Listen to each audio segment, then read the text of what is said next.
enemy neighbors. And we ask you, God, in these days of emotional tension, when the problems of the world are gigantic in extent and chaotic in detail, to be with us in our going out and our coming in our rising up and in our lying down, in our moments of joy and our moments of sorrow, until the day when there should be no sunset and no down. Lord, our God, bless this Senate and all who have contributed to the work of the people of Missouri. Give us the strength to see past our differences, persevere, and be the respectable elected officials you gifted us to be. Amen. I pledge allegiance to the flag of the United States of America and to the republic for which it stands, one nation, under God, indivisible, with liberty and justice for all. Good job, Barbara. Madam Secretary, please call the roll. Senators Arthur, Bean, Beck, Bernsketter, Black, Bratton, Brown 16, Brown 26, Carter, Serpoy, Coleman, Crawford, Eigel, Esslinger, Fitzwater, Gannon, Hoskins, Huff, Koenig, Luetkemeyer, May, McCreary, Moon, Mosley, O'Laughlin, Razor, Rizzo, Roberts, Rowden, Schroer, Thompson Rader, Trent, Washington, Williams. Senator from the 7th is here.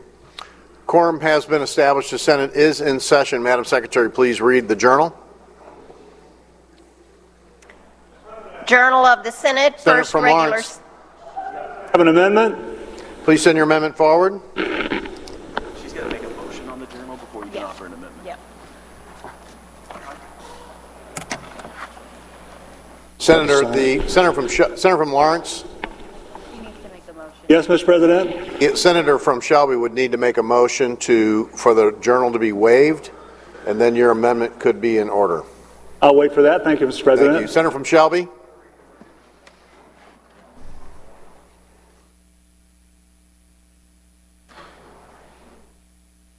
Mr. President, I move that for the reading of the journal be dispensed with as though having been fully read. You've heard the motion from the Senator of Shelby County. Does any senator desire to be heard? Senator from Lawrence. Can I have an amendment? Please send your amendment forward. It has not been distributed. I request a waiver of its reading. In fact, I would prefer the amendment be read if you don't mind. I move for its adoption. Thank you, Senator. Madam Secretary, please read the amendment.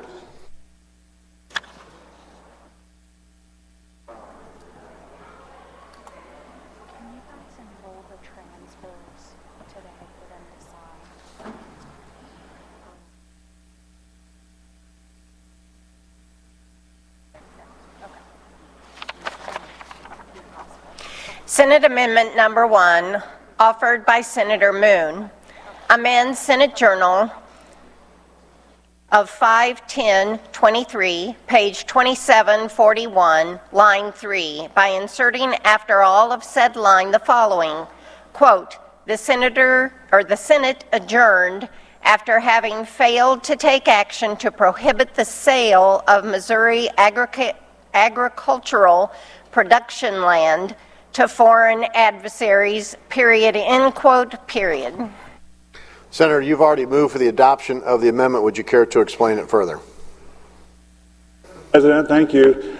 I think after the reading, it may be abundantly clear to the body that we failed to take definitive action to restrict the selling of Missouri farmland, agricultural land, any land of production to foreign entities.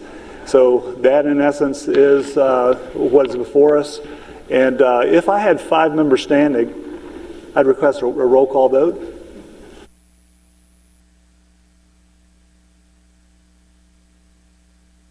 You do not have the requisite members standing, Senator.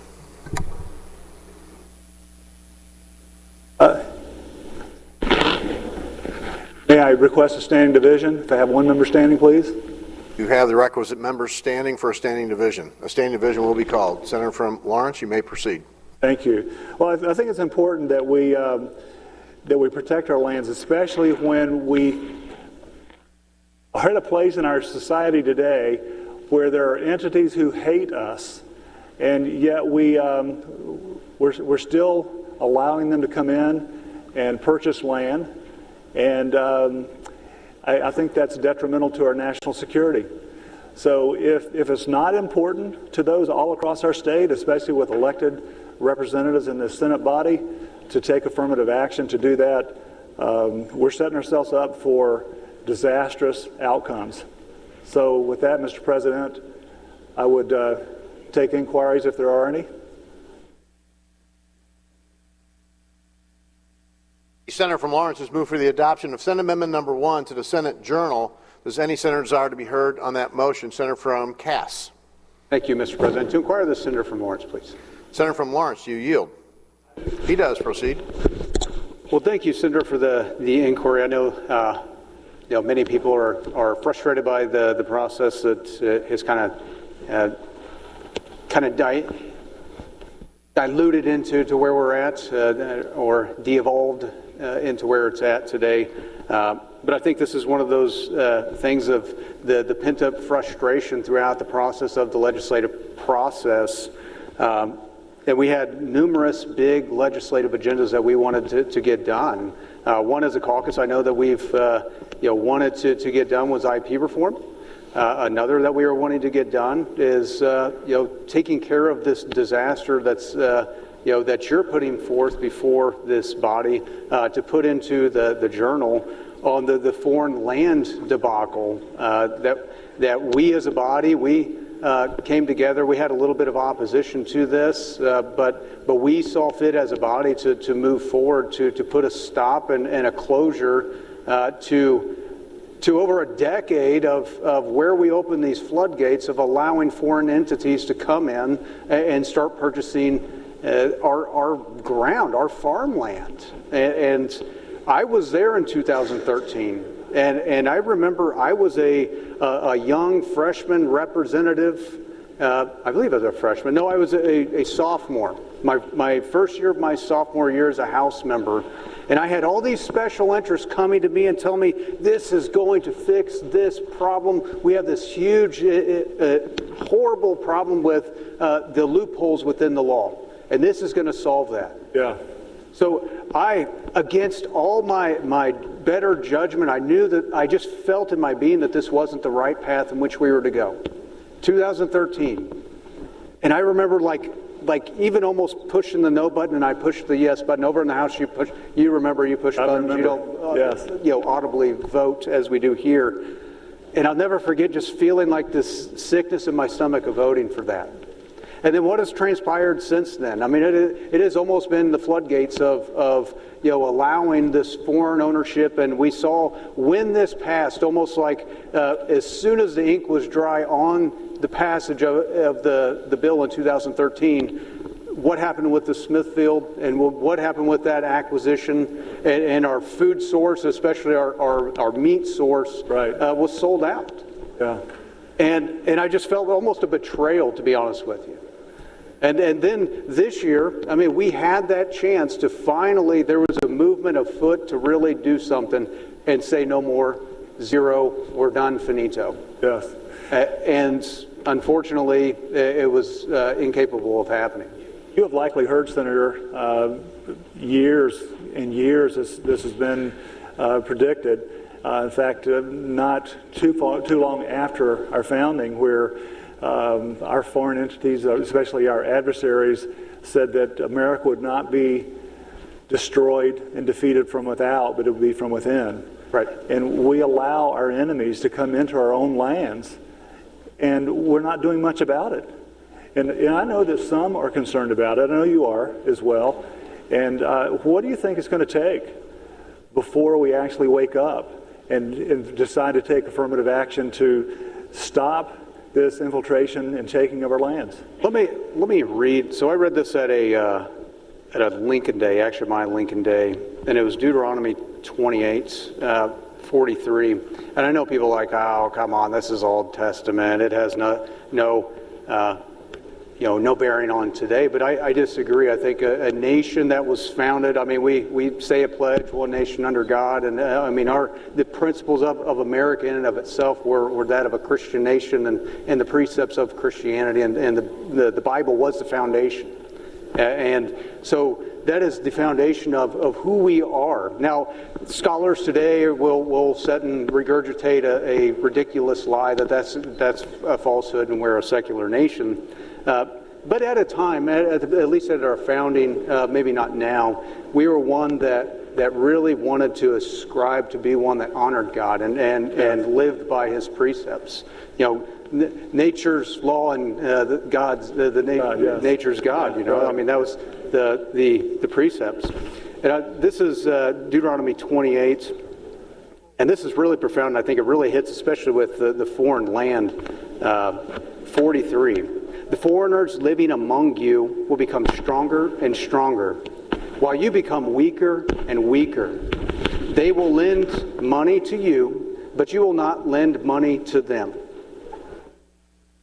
They will be the head, while you will be the tail. That last point you made, you know how far we're in debt to one of our major enemies? And just reading that, I mean, I could go on for another probably 8 verses and explain it. It's almost terrifying in where we're at. But as we continue to sell this nation out, and we have many of the lobby establishment here that says every acre in this entire state is for sale to the highest bidder. I think is a travesty to know that we've been given this sovereign land, this sovereign nation, and been given charge to be stewards of it. Are we supposed to enjoy the fruits of the labor and everything that will come forth from the land we have? Absolutely, and that is the freedom that we have and the rights to the gains of our labor. But to be able to sell that out especially to entities that want to destroy us from within, it's suicide, just on the surface. But I guess it just shows where are we at as a nation and as a people to think that this is a good thing, and to think that this is an actual fight in this legislature today. Senator, as you were saying that, I was thinking that you and I share the same faith in a sovereign God who sent His only Son to die for us. That's right. And I talked about that at length on, I believe, the beginning of this week. But also, if you read the Scripture, you can see where there's a plan that's been established, and as you get to the end, where this world is destined to come to an end. Right. And honestly, as long as we have breath, I think we need to fight as much as we possibly can to retain our liberty, to restore our sovereignty, if possible. But we know in the end that we're going to come to a place where we're going to be defeated and we're going to be taken from this earth at some point. And while it's sad, it's also, there's a joy in it too, because we know that God reigns, He's in control, and He knows how it's going to end. That brings me to something that John Adams said: our Constitution was made only for a moral and religious people. It's wholly inadequate to the government of any other. And then Benjamin Franklin said, only a virtuous people are capable of freedom. As nations become corrupt and vicious, they have more need of masters. And we are there. Yep. You can see how people love government. They want someone to set and dictate rules for them, and to say, if government were allowed to say, hey, this is when you have to go to sleep, this is when you wake up, and this is what you get to eat, and all that kind of stuff. 3 senators standing. Senator from the 14th, for what reason do you rise? Mr. President, I would like to ask for personal point of privilege. Senator from the 14th requests a point of personal privilege. Senator, please proceed. Thank you, Mr. President.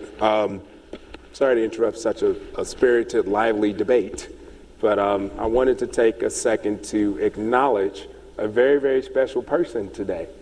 For many of you, you know my executive assistant, Christine Bronner. Today is officially her last day as an employee in the Missouri Senate before she retires. And, I think it's really important, despite everything that we debate on the floor and things that we talk about, we have an opportunity to have tremendous staff. And since I've been here for the past 5 sessions, I've been lucky to have an amazing team. Someone who has watched me grow as a leader, someone who's also been by my side and watched me become a father. It's just been such a tremendous ride just having her here with me. She's made this job just such a great experience, and I think sometimes we underestimate the importance of just the people that really help us get things done behind the scenes. When I reflect on my past 4 years in the Senate prior to being reelected, I've been very fortunate to accomplish a lot of things, and those things would not have been possible without Christine.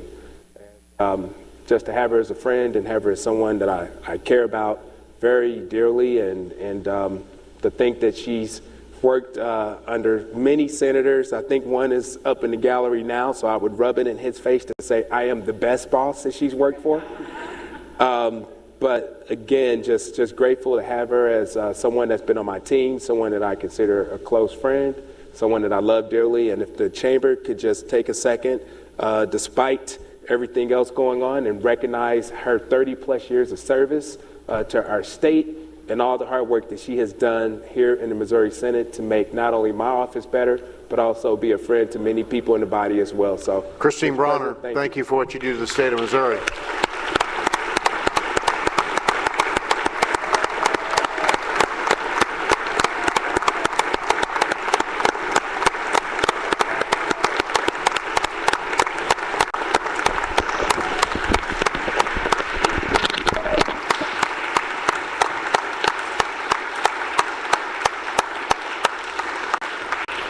Senator from the 14th, may the chair inquire of you. Did you say her favorite senator she ever worked for is in the gallery in a white shirt and gray pants?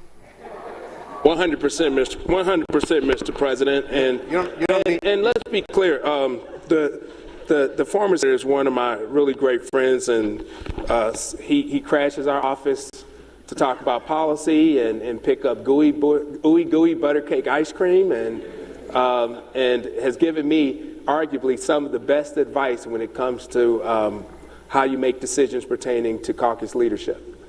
Thank you, Senator. Senator from Lawrence and Cass, thank you for yielding to your colleague. Please proceed. You're welcome, Mr. President. Absolutely. Well, Senator, as that acknowledgement of staff was taking place, I was perusing some other quotes from this pocket constitution that I've carried for years and years. And I think it all comes down to this with regard to where we are today. And this was a quote by Thomas Jefferson. He said, "All tyranny needs to gain a foothold is for people of good conscience to remain silent." Senator, it grieves me that I know you have experienced, I know others probably in this chamber have experienced, that oftentimes we know what to do right, but yet because of maybe a tug from one side or the other, a promise given, and we have hope that that promise might come about, that we step aside from our principle and we allow maybe a little bit of good and a little bit of bad to go through, but a little bit of bad is bad no matter what. It's bad. You know, Senator, it's not like the yin and yang. You can't do it that way. I would have to say you gave one of the best illustrations, and I'll have to say that I've went to numerous speaking engagements and actually given a frame of reference that you utilized one time. I think I know what it is. And it had to do with a batch of brownies. Yeah. And that has to do so much with what we're dealing with on these last days in the legislature. Yeah. Where everybody has all these goodies and all these bills, and it turns into this great big batch of brownies. Yeah. But it may be sprinkled with little bits of dung in there. There was a lot. It was actually a handful. And the funny part of it, when you ask everybody in the audience that if you have this massive, beautiful batch of brownies that look scrumptious with little pieces of dung sprinkled in it, yeah, would you take a bite? Yeah. And not one single person have I seen raise their hands that absolutely, I'll overcome the little bits of dung for that, the morsel and taste of brownie that I love, even though it just came out of the oven. Yeah. And I know we receive a lot of hate and discontent and these sorts of things, but this is when I think this body unfortunately functions how our founders had intended. Right. We're not to be a body like the House of Representatives that functions like a machine or a factory that pumps that stuff out. We were just listening to the speaker just a little bit ago, and people trying to get up, be recognized, and he just acts like they don't even exist. Right. They just ramrod stuff through minute by minute by minute. Yeah. That is not how we're to function. In fact, it's the exact opposite. Right. It is a body of dysfunction in order to protect liberty and freedom. Yeah. Senator, I don't know if I'll have another chance to talk about this or not, but I think you're talking about the same time I was in your office a few minutes ago and we were listening to House proceedings of Senate Bill 133. And you may recall that Senate Bill 133 had to do with a tax exemption for expectant parents, because you've got 5 children, right? I do. I had 5 as well. And I remember when my first daughter Amanda was born and we started collecting things that we thought we needed. And yes, it was expensive. And so this Senate bill, as it left the House, I think it was unanimously voted out of the House or Senate without amendment. It would allow, starting with the year that the baby was conceived, for a $1,200 exemption, or you'd get the double the first year. And unfortunately, the House took it, and they really made it a big Christmas tree. And many of the elements were unrelated to a tax exemption. And I think it was well over $1 billion price tag. And, you know, as much as the House wanted to have all those amendments on there, there was no way they would come back to the Senate and pass. In fact, I'd vote against it myself. And so, fortunately, just a little while ago, within the last hour, I believe, Senate Bill 133 was taken up. All the amendments that were put on it were stripped off back to the original bill, and I thought, well, maybe they'll TAFP it. Truly agreed and finally passed the bill. Lo and behold, they added an amendment to change the title again, and then they put a gambling bill on it. And so I guess anybody logically thinking can say, well, tax exemption and gambling both have to do with revenues, money, so yeah, I guess they go together, right? Well, I don't know if they thought that I would be acceptable to, hey, I want a bill passed, right? Everybody wants a bill passed. Being the senator who stands on this floor on every bill and reads the Constitution on titling and you know, single subject, wouldn't accept a bill that went from sports gambling to, you know, Senator, the infant tax credit? Only if, I don't know if you were here the other day, but I ripped the page out of the Constitution. Oh, there's another one.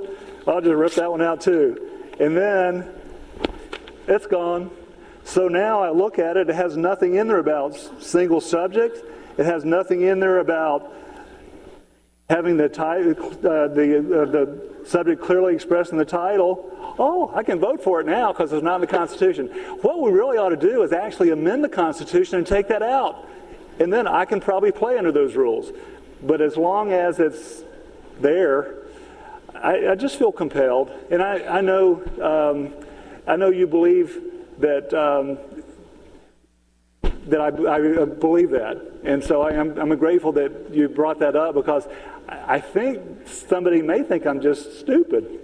And say, well, it's my bill, so I'm going to ignore all the other crap on it. The brownie, the dog poo and the brownies, it's still there, and I'm not going to bite. That's exactly right. And I think that's the thing, and we heard from the representative giving the speech of setting things aside and getting things done.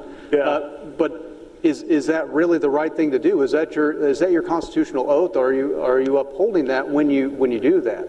And I think I made a campaign promise that I would come and pass every bill I could possibly pass, and I would ignore the people's wishes, and I would just do what I wanted to do, and that doesn't work, does it? If I'd have done that, I wouldn't have lasted that first session.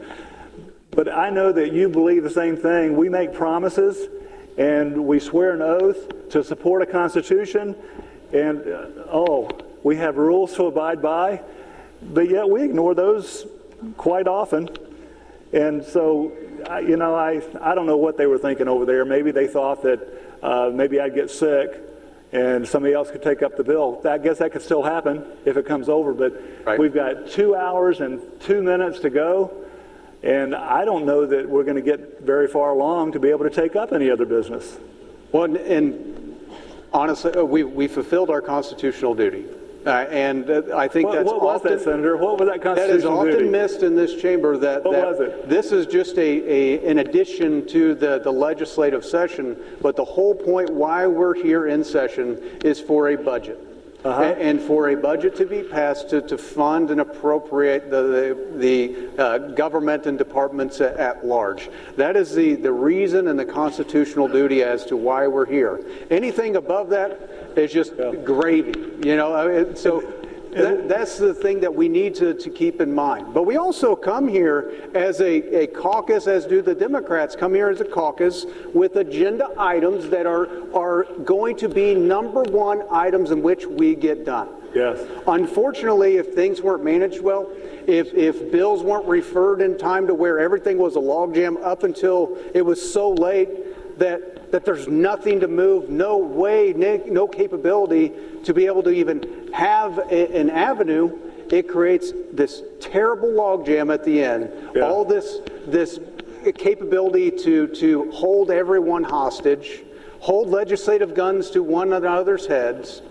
If you don't pass my bills, I mean, this is just 3 bills here, folks. Yeah.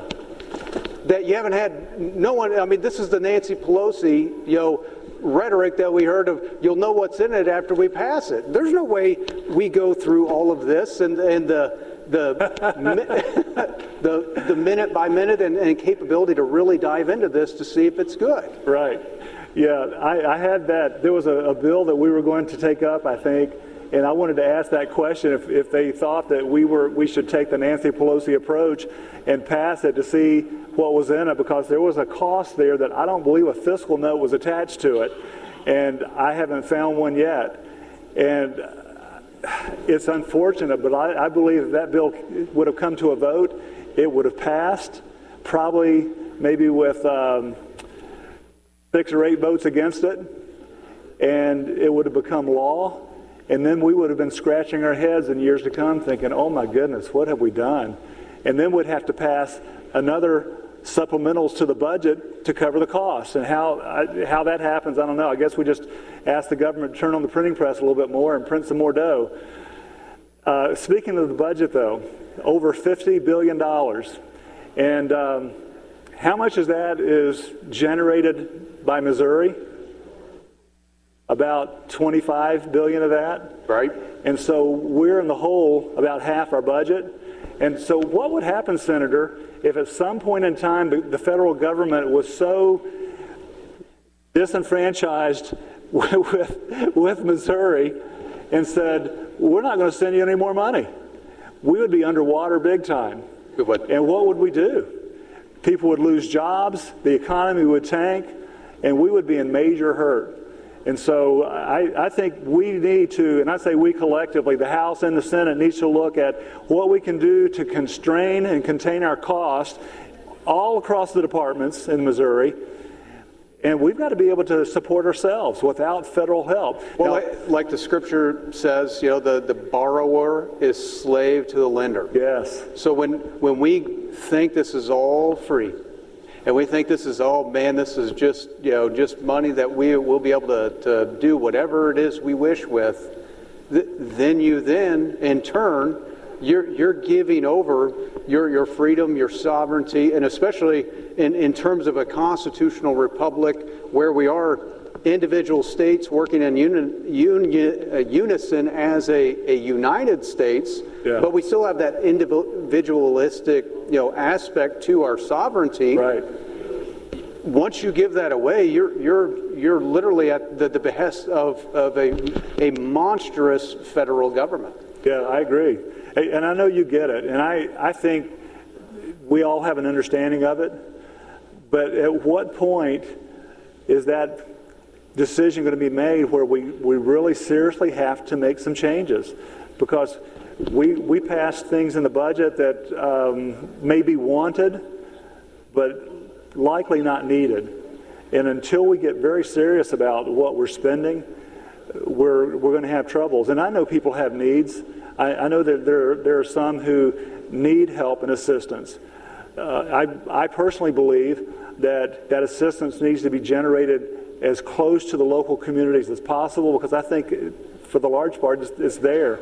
And we need to distance from the state help.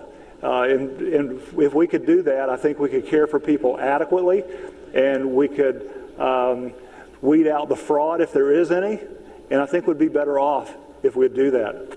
Well, I think a perfect saying that Ronald Reagan said was the 9 most feared words in the English language, I'm from the government and I'm here to help, has now flipped on its head and is now the most accepted term of endearment in our nation today. And I think it has to do with a lot of the education in which people, they're being brought up to not know what freedom, liberty, self-governance, and this sort of thing, and they've bought into this program, that program, this program, that program. Well, once you accept all these programs, it becomes that overwhelming force of control.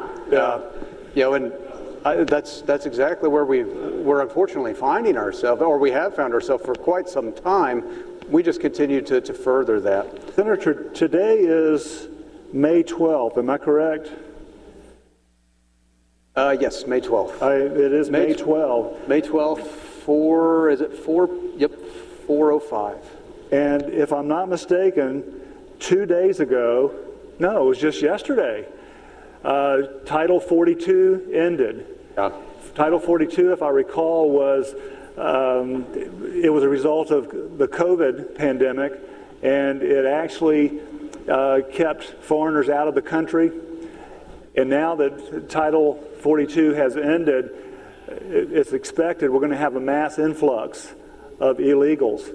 And I don't know if you recall, Senator, back in which year was it? 2014, I believe it was. Our governor at that time was Jay Nixon, and there was concern about foreigners coming in, refugees especially, coming in from other countries, especially those who are antagonists to the United States.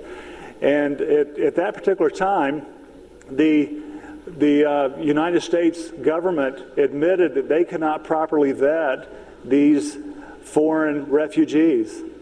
And so I remember writing a letter to former Governor Nixon asking him to, until the feds could actually vet these persons in a better manner, determine what their backgrounds were and whether or not they had terrorist backgrounds and what their desires might be, that he not allow any more to come in. Well, they made an excuse that there was a 1986 Refugee Act, if I recall correctly, that mandated that they allow them to come into the state, but it did not. Right. The governor is still the chief executive of the state, and he could have said, nope, not on my watch, but instead they brought them in, and they put them in different areas where they had the non-governmental organizations, and these NGOs actually get money for sponsoring these folks.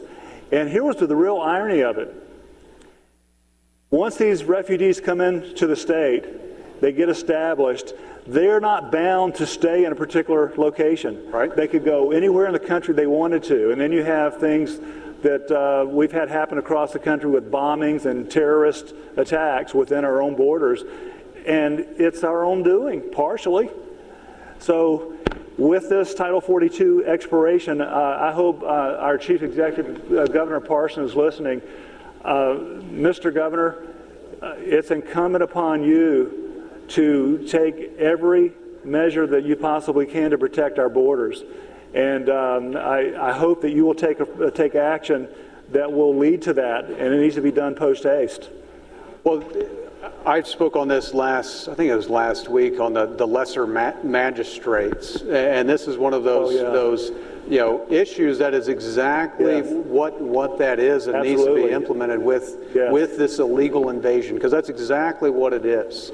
And the thought that because we're a nation of immigrants, that all of a sudden our borders, our laws, everything just goes out the window is just an absurdity. A nation without borders is not a nation at all. Absolutely right. And to think that we have to acquiesce this invasion is just absurd, and it's ludicrous on face value. You're right, and Senator, it's a slap in the face to all those who have naturalized in the process that the Constitution has established. And I mean, they've spent years acclimating to our laws and our traditions. Yet they don't give up their traditions necessarily. They just know how it works in the United States, and they go through the proper channels to become a citizen. And when they raise their hand and take the oath, I mean, I'm sure you've seen some of the faces on these people. They are just so happy to be an American citizen. And then I've seen some quotes from some of these people in talking about these illegals getting amnesty. And they're really upset about it because Absolutely.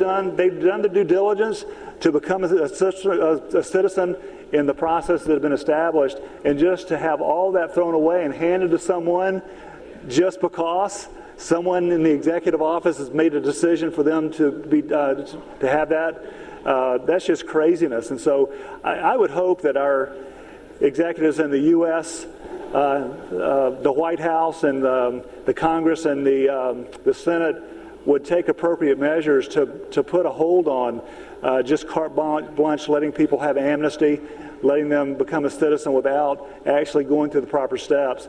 And again, this Title 42 is something that could be extremely devastating to the state of Missouri and all the other 49 states. I know all the talking heads are speaking to the detriment of when this is undone and it goes away and expires, what this will ensue. And we've already seen, at least with Texas, to where when they're having all these people claiming asylum come through, see, this is where people completely misinterpret how this is. This isn't where you have a mass illegal invasion to where they're like going through every bit of the border, going under the fence, coming across the river. No, they're just going right to the port of entry, being carted there by cartels.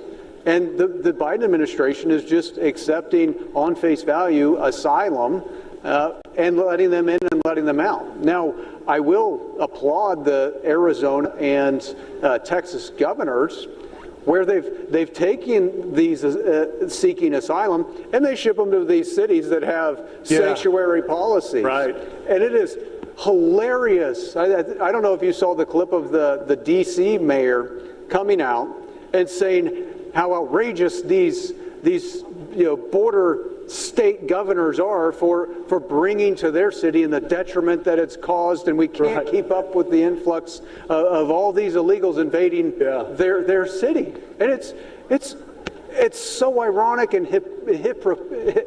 hypocritical and so on and so forth, but it's reality. It defies comprehension. Just today, Senator, Texas Attorney General Ken Paxton sued on Friday in federal court to stop the Biden administration from implementing a policy that would allow for migrants to be paroled into the United States without court dates.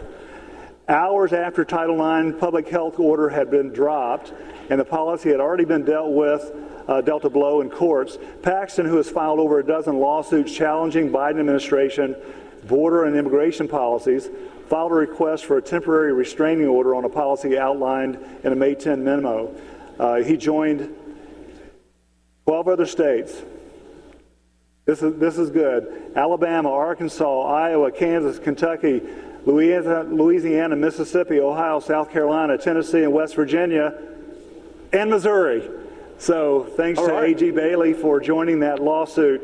And we hope that will be something that will at least be a stopgap until other measures can be taken. Well, that's great. I know a lot of people have seen on the news as well where apparently the administration has sent down, troops down to the border. But don't let that deceive you in the reality of actually what they're doing. They've just turned into where they're bolstering up the processing of the influx of those seeking asylum. So it's the troops going down there. So don't let that fool you that all of a sudden Biden got tough on illegal immigration. That's actually the exact opposite. He sent our men and women in uniform down there to help continue to carry out the invasion that's occurring on our southern border. Yeah. I mean, it's remarkable. And not to mention this administration. I mean, it just keeps happening with this administration. Especially when, I don't know if you saw the press conference with all these bank records of all these LLCs that have come forward, of all the money laundering going on through, Hunter Biden, his associates, and the millions of dollars of, while Biden was the vice president, was flying around actually taking these associates and Hunter Biden on those trips with him, while he met with people talking about corruption in their country.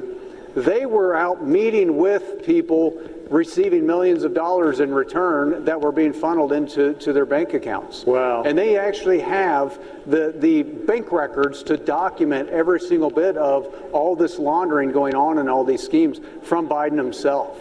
That's something. And I can't help but think of, for the years that we had to deal with an impeachment proceeding of Russian collusion and all this from President Trump, all while at the same time the Biden administration were the ones that were actually colluding, working with the Chinese, working with the Ukrainians, working with everyone else, a money laundering scheme. Right. I mean, it's defies comprehension, honestly, and that's what I hate to see, the weaponization of our law enforcement, unfortunately, all the lettered federal agencies that are supposed to have the utmost trust and capability to execute the law regardless of who you are.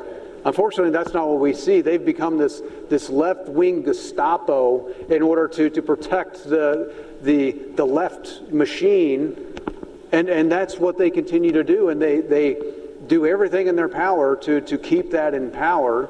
And I think that's exactly what we're seeing, hopefully, unfold. But unfortunately, I've listened. I know a lot of people think he's crazy. Dr. Michael Savage, he's a radio talk show host. One thing he says all the time is, who will watch the watchmen? And I think that's exactly where we're at in our nation, of the watchmen being the FBI and all those set in place to, go after those criminals, are the ones indeed carrying those crimes out or helping to facilitate them. Yeah. I mean, it's an extraordinary time and place in our nation to where we're at. And that's a dangerous side.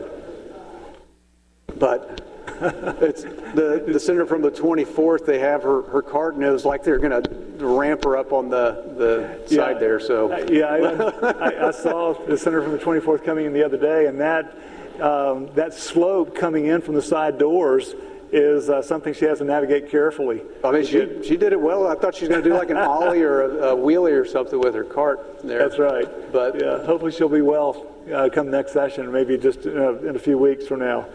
But this is a serious topic, and when you look at what is happening, I'm pleased to see that our executive branch is taking some action, and hopefully that will result in good protection for our residents of Missouri.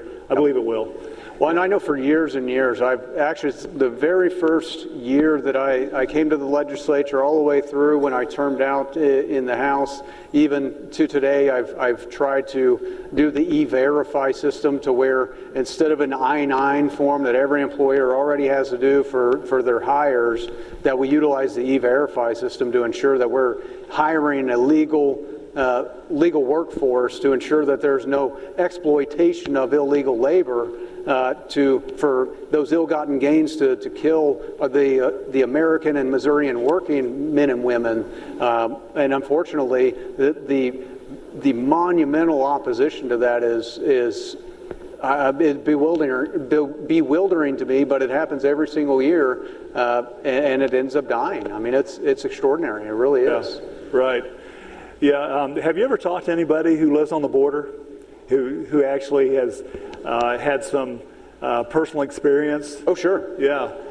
There used to be a guy in Springfield named Matt Kenobi. He was a fellow Marine, and he had a radio show called The Gun Show. You'd like Matt. He died about a year and a half, maybe 2 years ago, but he had a guy named Joe Adams, who was, it seemed like he was stationed on the Arizona border for quite some time, and he was kind of quasi-government, and he would watch people as they were coming over and talked about all the mules and how these cartels would have individuals, not Mexicans necessarily, but others who are not legal immigrants to the United States, and they would pack them with backpacks and other items that would have drugs. And he would say often they would find bodies, cadavers along the track. And it was just kind of a sad thing. But, people are merciless when money comes into play. And I don't know all the situations that were going on there, but he had some wild tales to share. And I've not met anyone myself except just talked to him by radio, and some interesting times that he seemed to have. Oh, I could imagine. I mean, it's like the wild, wild west, down there. I mean, it really, truly is, especially when you're dealing with cartels. I mean, that rule and reign the southern border. I mean, a lot of people don't realize the control that the cartel has in America. It doesn't end at our border and just Mexico has to deal with the cartels.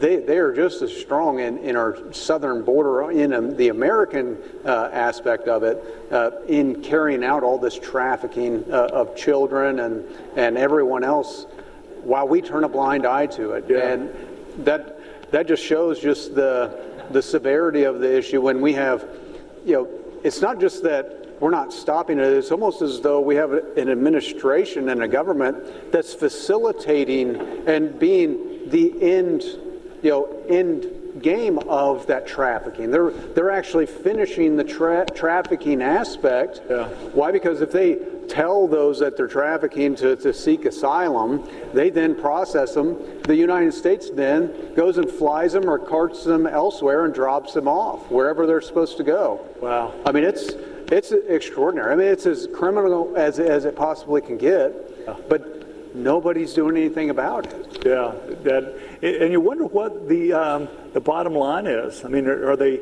looking for the bigger fish to catch when they do things like that? Just say, well, they'll play along with it in hopes that they get a bigger catch, or are they complicit? I think it's being complicit in it. I think it's being a part of the cabal of the trafficking aspect. Yeah, that's evil. I mean, another thing that we see, the Epstein secret list. I mean, we know of all things that are under ironclad, cover up, and the only thing safe in Washington is that list. And I think because a lot of people would be seen on that list that are in these powerful, influential positions, that would be actually going to prison and not holding these prominent positions. Yeah. And I think that's exactly why we've never seen it. Yeah, I read something just recently that talked about other names that were suspected to be on that list. So that would be something to have exposed. And those who are involved in that need to be prosecuted to the full extent of the law. Yep. These kids who are suffering because of that, I mean, that's unconscionable that you would do that to a child. Well, it's not just happening here. A lot of people don't realize that Africa has over 40 million people in slavery today. Really? Wow. And over half of that 40 million is in the sex slave trade. Wow. In Africa. And to wrap people's mind around the amount of people that are trapped in slavery in Africa today, it's all of human history combined doesn't add up to who's in slavery today in Africa. Wow. And the sex slave trade is over half of that. Yeah. And it happens that's what is just so dark about where we're at today worldwide, not just here in America, to what's going on. You remember when the tsunami took place over a dozen years ago down in Phuket, Thailand? there were many families who were just disappeared when the tsunami came over, and as a result, there were children who were left parentless. And in short time, many of those kids, they disappeared, and it's suspected that they were taken into the slavery, human slavery racket too. One of my daughters spent some time in an orphanage there for about a month or so, and she said those kids are just precious souls, and they were able to take care of them for just a little while. But of course, you can't stay if you're not able to live and sustain yourself over there. But it was an eye-opener for her, and I'm glad she had that experience. But still, it's a sad predicament that the world is allowing. It's unfortunate, and I think you read the quote there, and it speaks true to that. I mean, in a grander scheme of things, to where it's evil in and of itself to remain silent when you're seeing this evil occur and you do nothing about it. Yeah. What is that Edmund Burke quote? Something about for what it takes for evil to continue is for good men to be silent, something like that. And that's kind of like what Bonhoeffer said too. He said, to not speak is to speak, to not act is to act. And there were several other quotes to go along with. But have you read or seen the Bonhoeffer movie? Oh, absolutely. Read the story? Yeah. To have the type of integrity that man had, and the courage that he demonstrated, and the resolve that he would just not back down to an evil administration. That speaks to me, because I can't tell you that I would have even been able to associate with him, because I don't know. I just think that for him to be an example is something that I look to, not every single day, but the things we face here in the Senate, there are some pressures, I think you would agree. Oh, sure. And to be able to say, I'm going to determine what the line is that I can't cross, no matter what promises are made, no matter what deal is offered, and there's a principle that I can't step across and violate. To see what he did, and he knew that the end was death, it's just remarkable to me. And I can't say that I've had anything close to the pressures that he had to experience, but I think he's an example for us all that we could look to, and whether we follow to a T the things that he was able to do, I think it's something that we should strive for.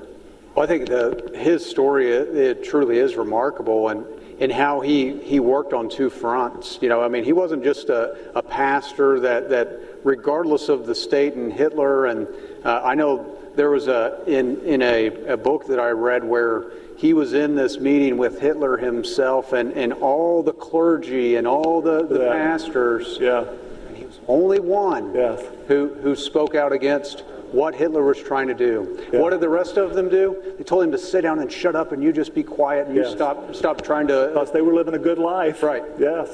And I think they quoted Hitler as saying, he's like, they were talking about the church and how it's supposed to be separate, and he's like, well, I forget how it was coined that, you worry about the church, but you leave Germany to me. Yes. And that's what Hitler had stated to him. And that's exactly what the church did, and that's exactly what the people did. Yeah. And, that's, not saying that this is what we're dealing with in any way, shape, or form, because it's nothing in the realm of the evil that they did face. Yeah. But it is standing for what you believe to be right.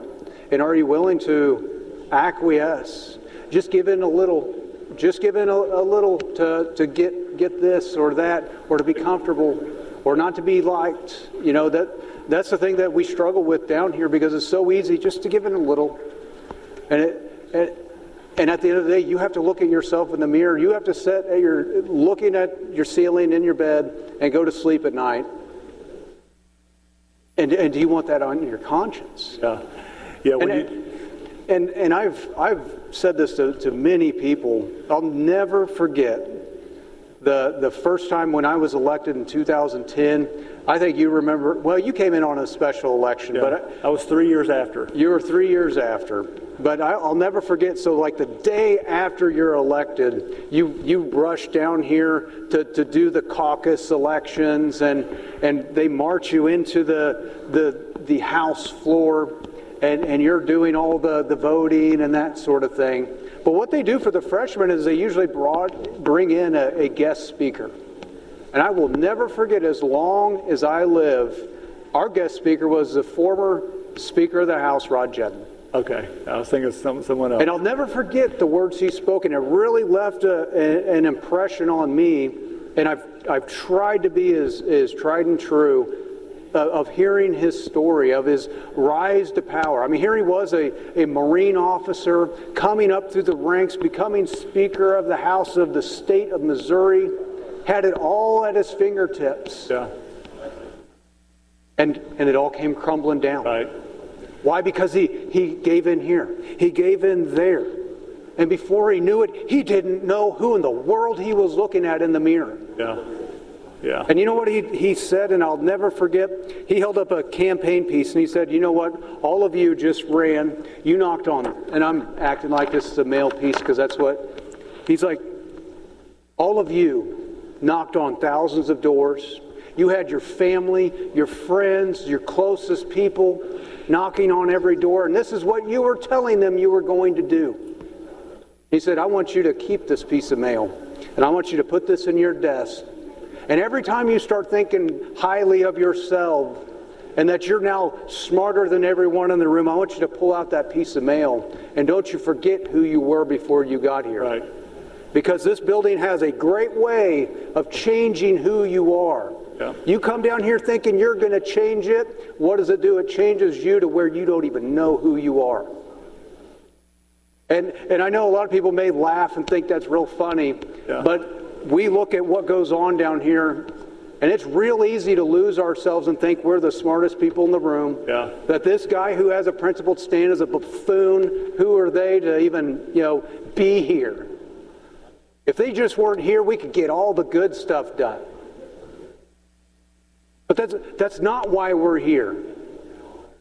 I don't leave my family and yesterday I had to race out of here so I could go be at my son's graduation, then have to race back. But we miss all these things to be here. I don't do that so I can just sit in this chair and shut up. That's not why I'm here. Yeah.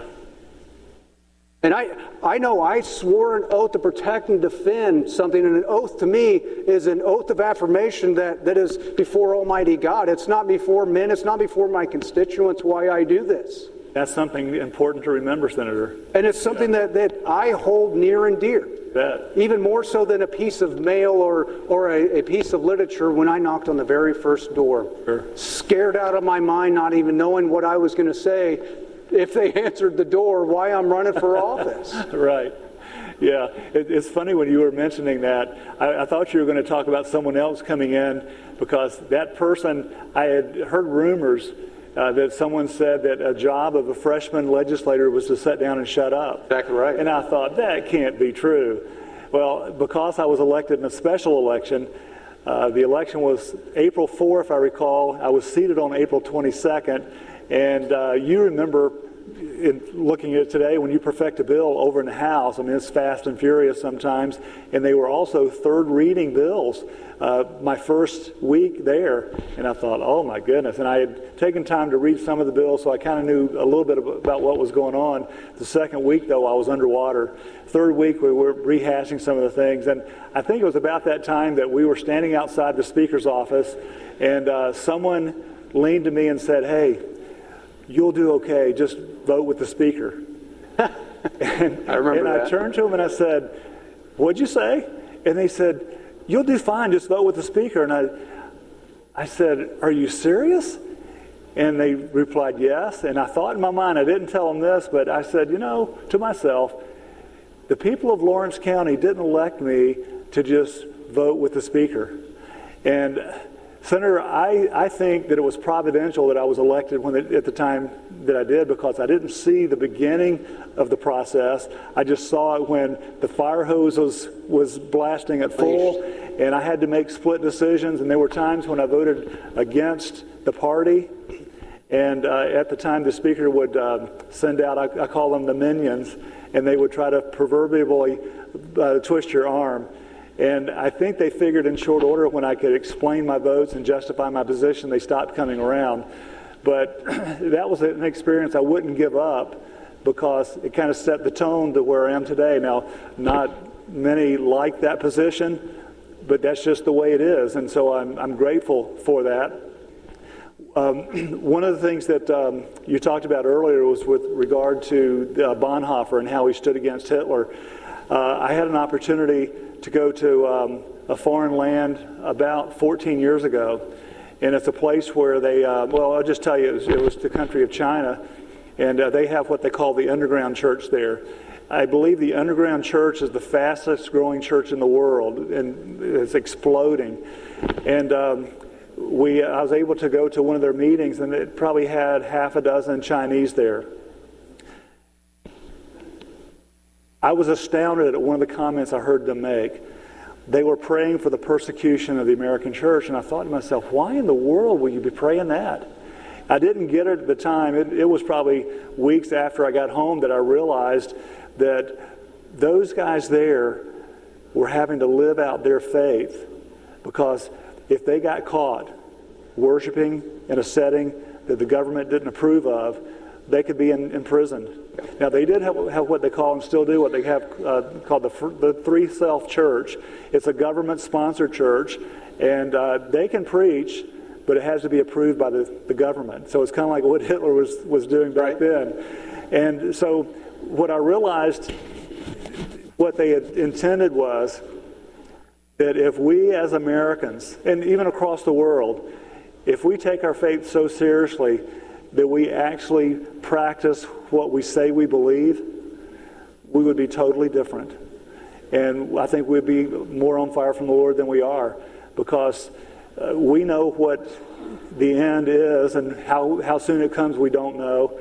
But I know we meet people all the time who need the gospel, and not everybody believes, and I'm not for forcing it down someone's throat, but I believe it's the way we live and the way we act, the way we speak, and as we demonstrate what we believe in our minds and hearts is what is important. And the gospel draws people to Him. We can't save anyone. And so that's not what I'm trying to say, but I think it is important that we live our faith every single day, the things we say and the things we do.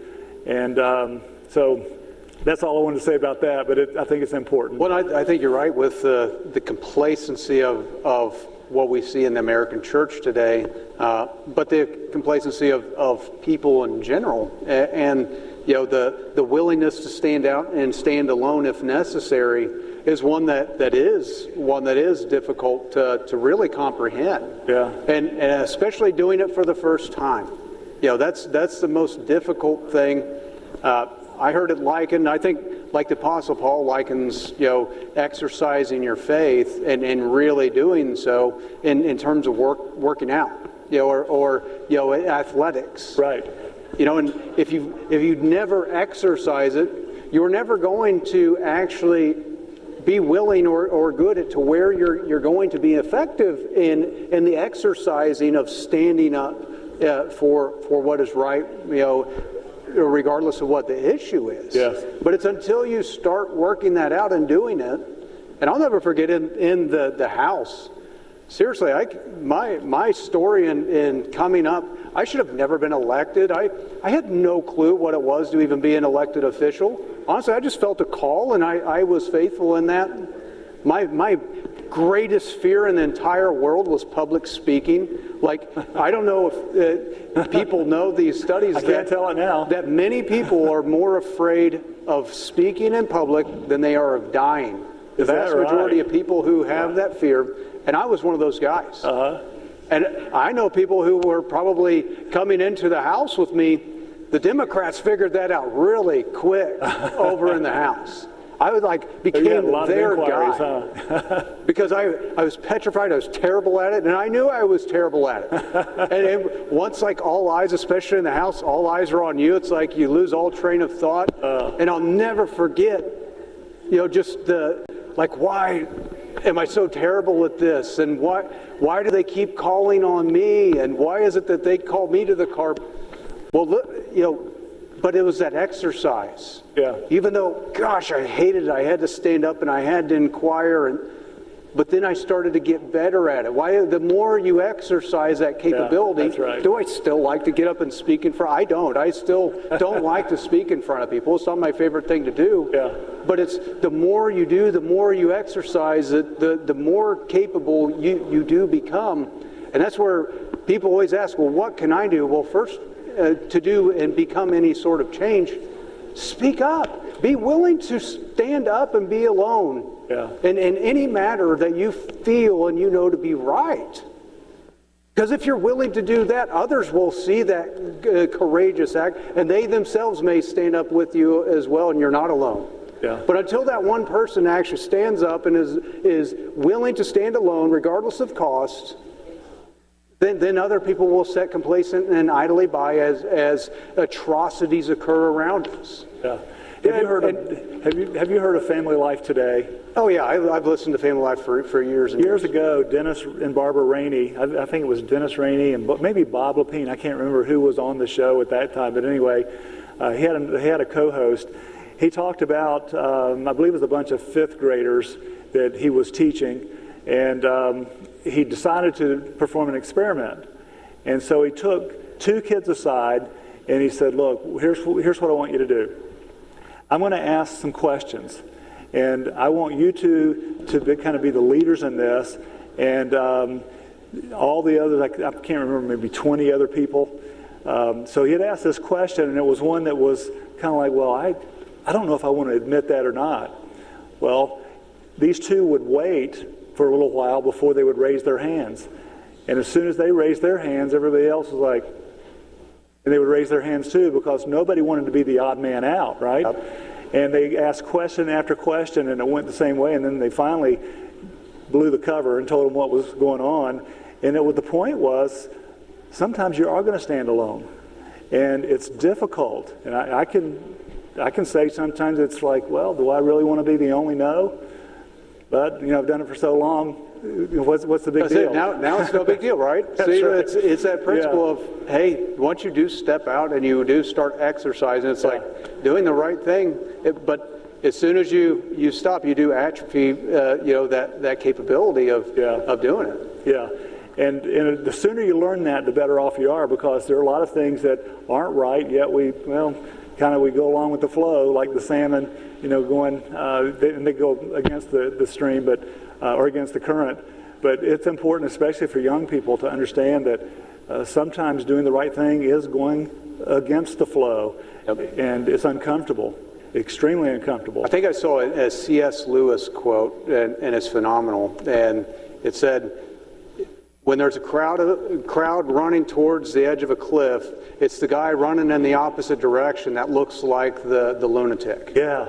So a lot of times standing for what's right, you may be perceived as though you are the lunatic. Right. But if you know what will come of the direction we're going.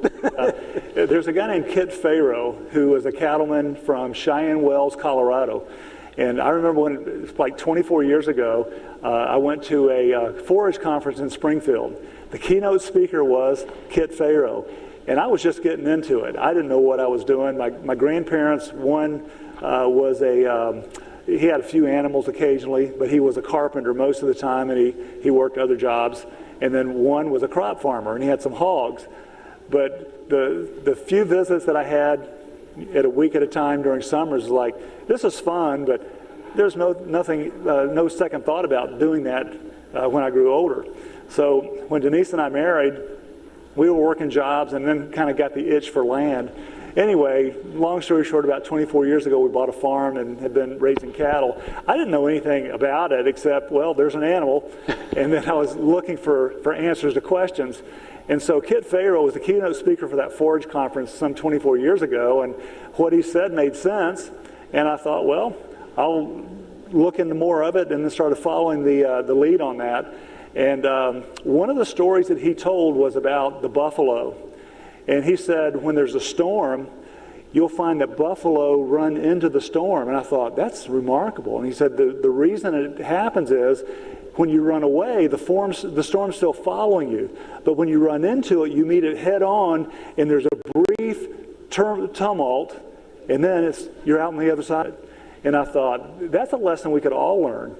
And it's not easy, though, because you say, what's on the other side of that storm, or what's in the storm? It's unknown until you meet it head on. And I think probably, for the most part, the worry is what gets us, the uncertainty of it.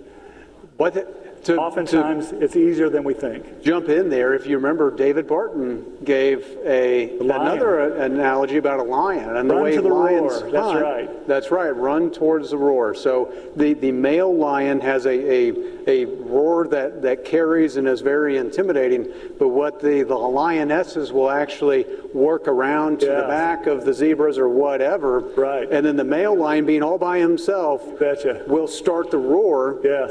So what do the animals do? They flee in the exact opposite, where they're waiting to eat the whatever's they're waiting. Yeah, and I don't remember if he said this, but I believe he alluded to it. That lion has no teeth because it's an old lion. He has a roar. Yep. It's kind of like the junkyard dog. He has a big bark, but no bite. That's right. Yeah, that's right. So that may be a lesson I need to keep fresh in my mind.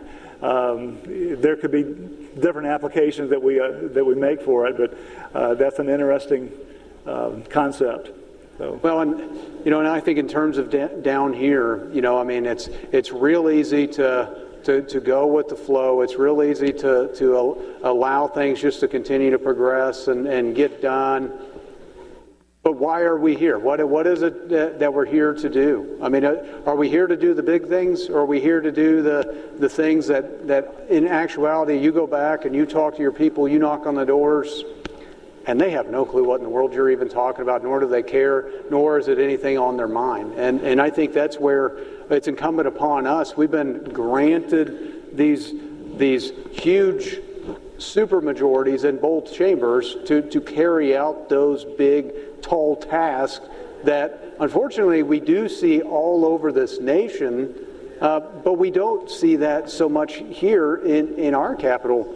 And I think that is a lot of the frustration, the pent-up frustration with a lot of what's going on in this chamber is we can get a lot of things done, that are priorities, but it's not to be at the sacrifice of the big things that people are clamoring for. I mean, whatever you're going to do your re-elect and campaign on, and that's what you're polling, yet you're doing everything opposite of what you polled in order to get re-elected, right, I think is a bad logic in which to conduct business. Yeah.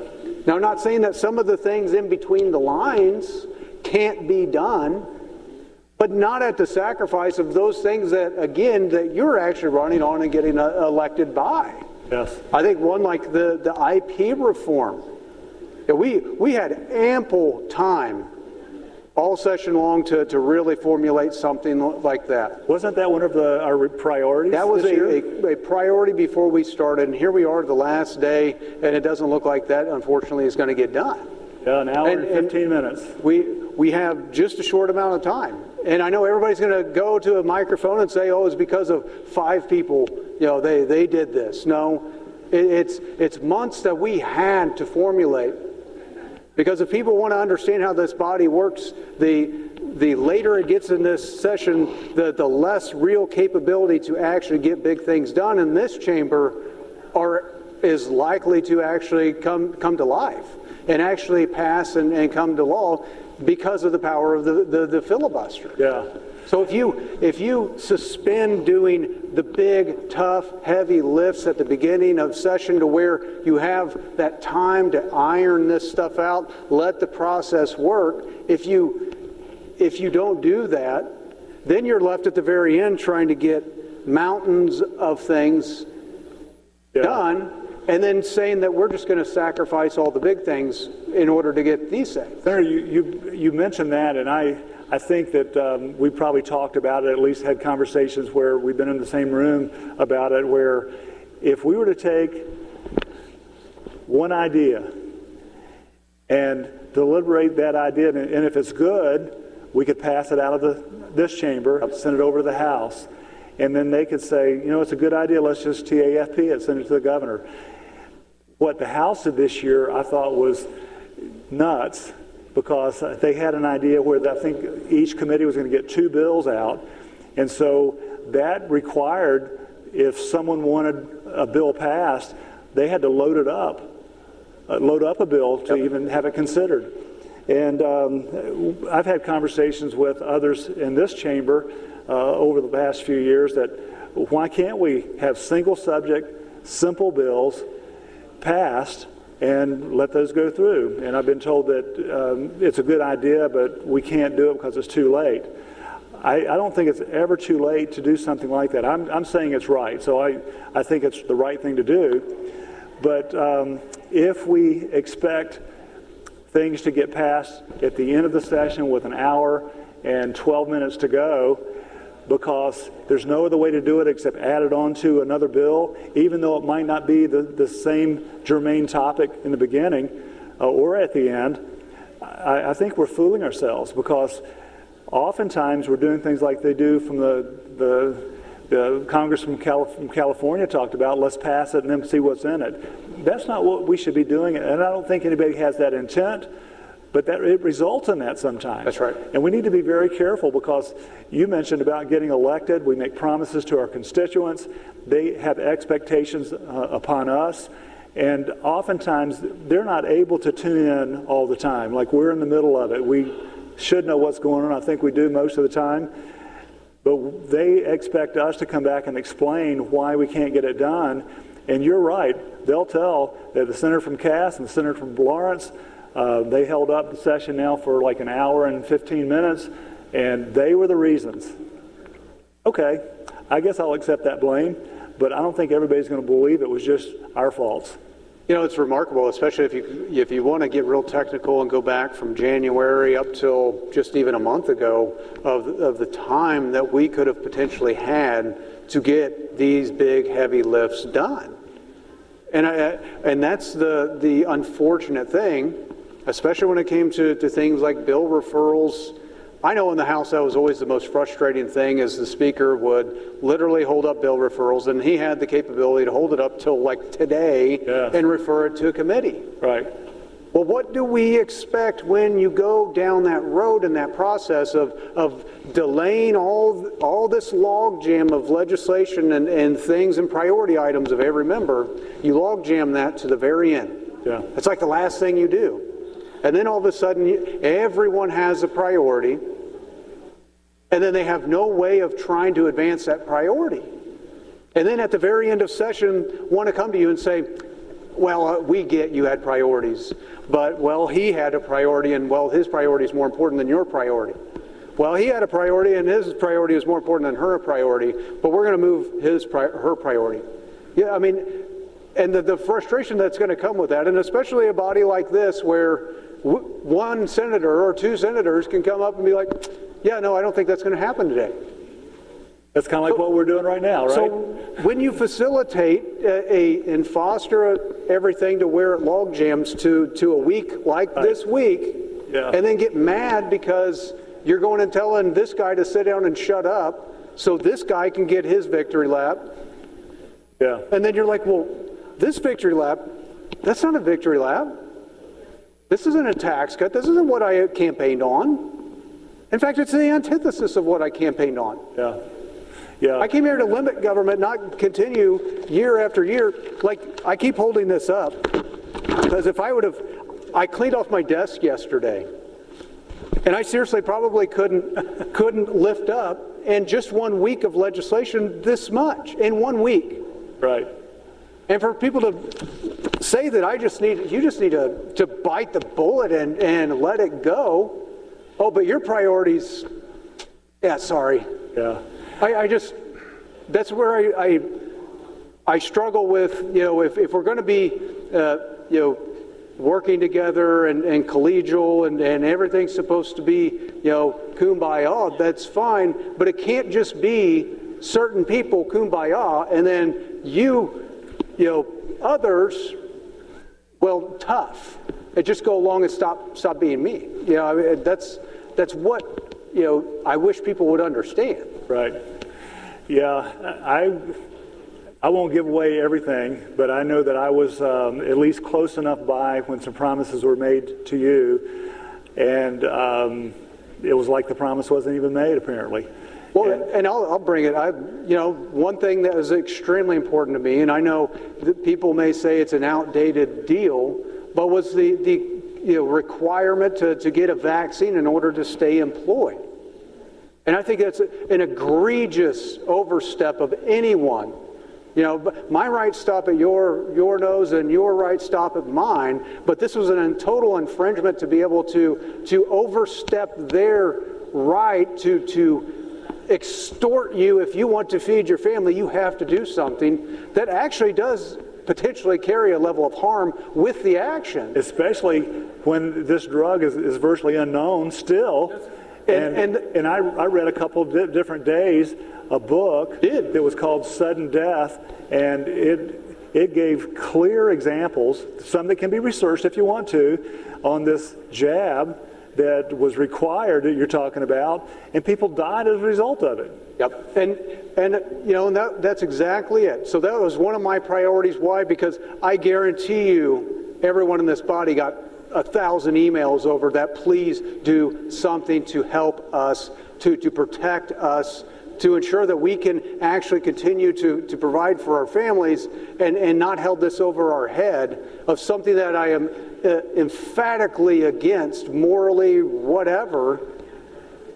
I try to add it as an amendment, and as an agreement, I was told that, hey, I promise we'll have this thing up on the floor before spring break. So I acquiesced, said, okay, I will do that. And guess what happened? I didn't get a hearing even before spring break. The bill never even made it out of committee, and never even had a capability of offering that amendment yet again.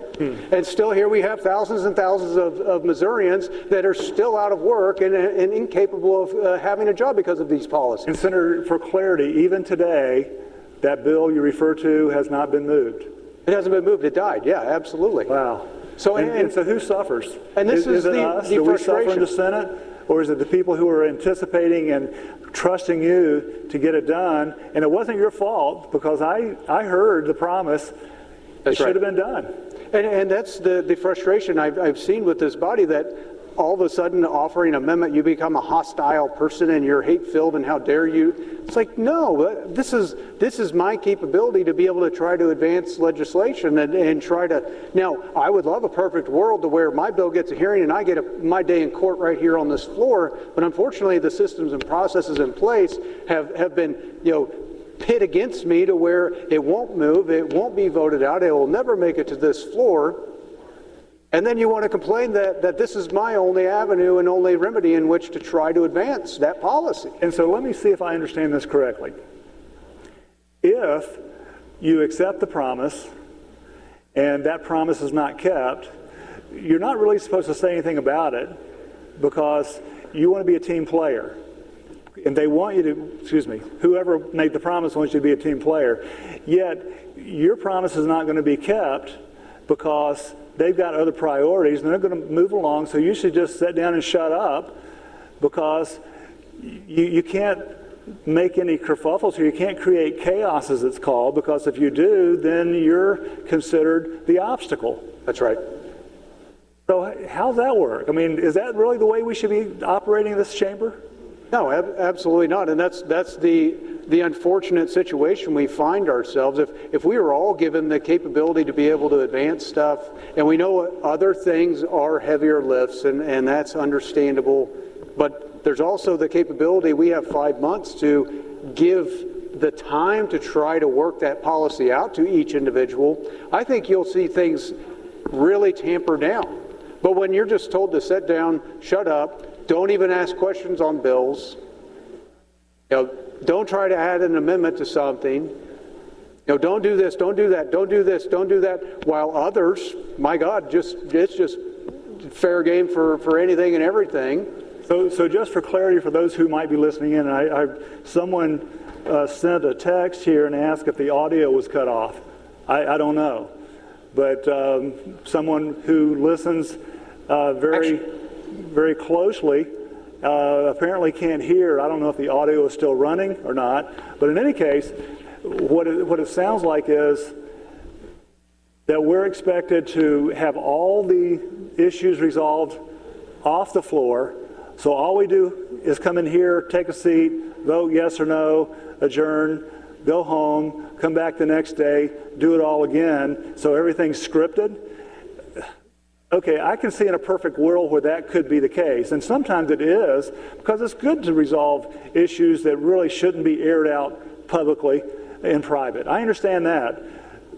But because of some of the shenanigans that are played, and particularly the one that I witnessed for you, what else do they expect? Well, all you can do is what you can do, and you try to go around and try to see where people are at and see if there's opposition, and you try to you try that. I don't want to come out here and have a 24-hour filibuster on a bill. I don't think anybody does. Right. But also, there's no way to get it all and to get it all right before it comes to the floor. And when you're given a little hour and a half window on a very, very big issue, and then, oh well. I mean, I'm sorry, these aren't well issues on a lot of these issues that we deal with. And sometimes filibusters are inevitable. You can't work them all out, especially when it's two opposing sides where they're not going to give, and there's not going to be an agreement made behind closed doors. So if you want that issue passed, you have to put it on the floor, and you have to just let it play out. That's right. And I've seen in some cases that's the only way you're going to get it done. It doesn't work out perfectly, but oftentimes those who are at home say, well, why are you standing up, holding up the process? Well, we have about an hour and 2 minutes now left in the session, and I don't know that there's much else going to move, and part of it is because promises made, not necessarily all here in this chamber, but the other side. You well know that there were some agreements that were made that were supposed to have been fulfilled last Wednesday by noon. Right. And they didn't do them. Well, maybe one or two, but they didn't get them all done, and that was their choice. And so now they're pointing fingers at us, I'm sure, and we know the true story, and maybe that'll come out in full sometime.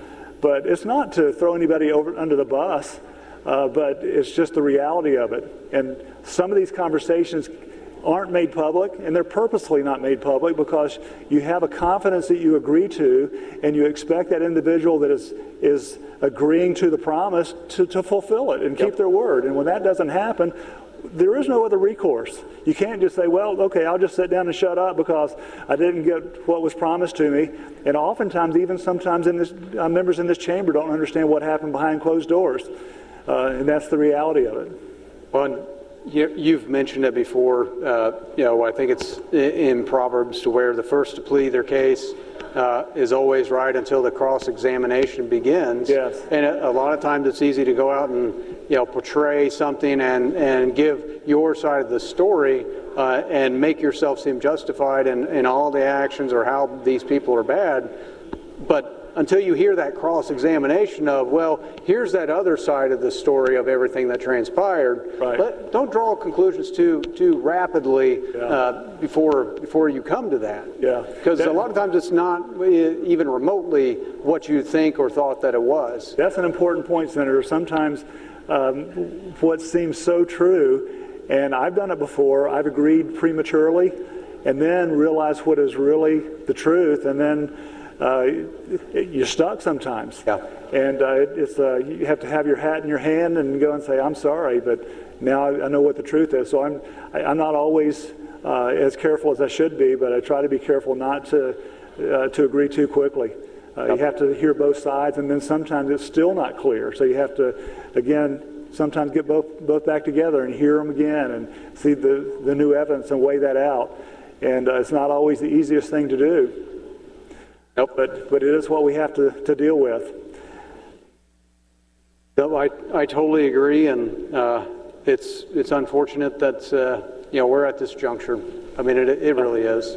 Yeah. I mean, I remember in the House where we had the celebration, and I think you remember throwing the papers up in the floor. throwing all the papers up in the air, and if that wasn't like a testament to what in God's name did we just do here these last 2 days? I don't know what is, because it looked like a mountain of paper, a fountain of paper, I guess, better. Somebody can see it, view that as, wow, they really accomplished something.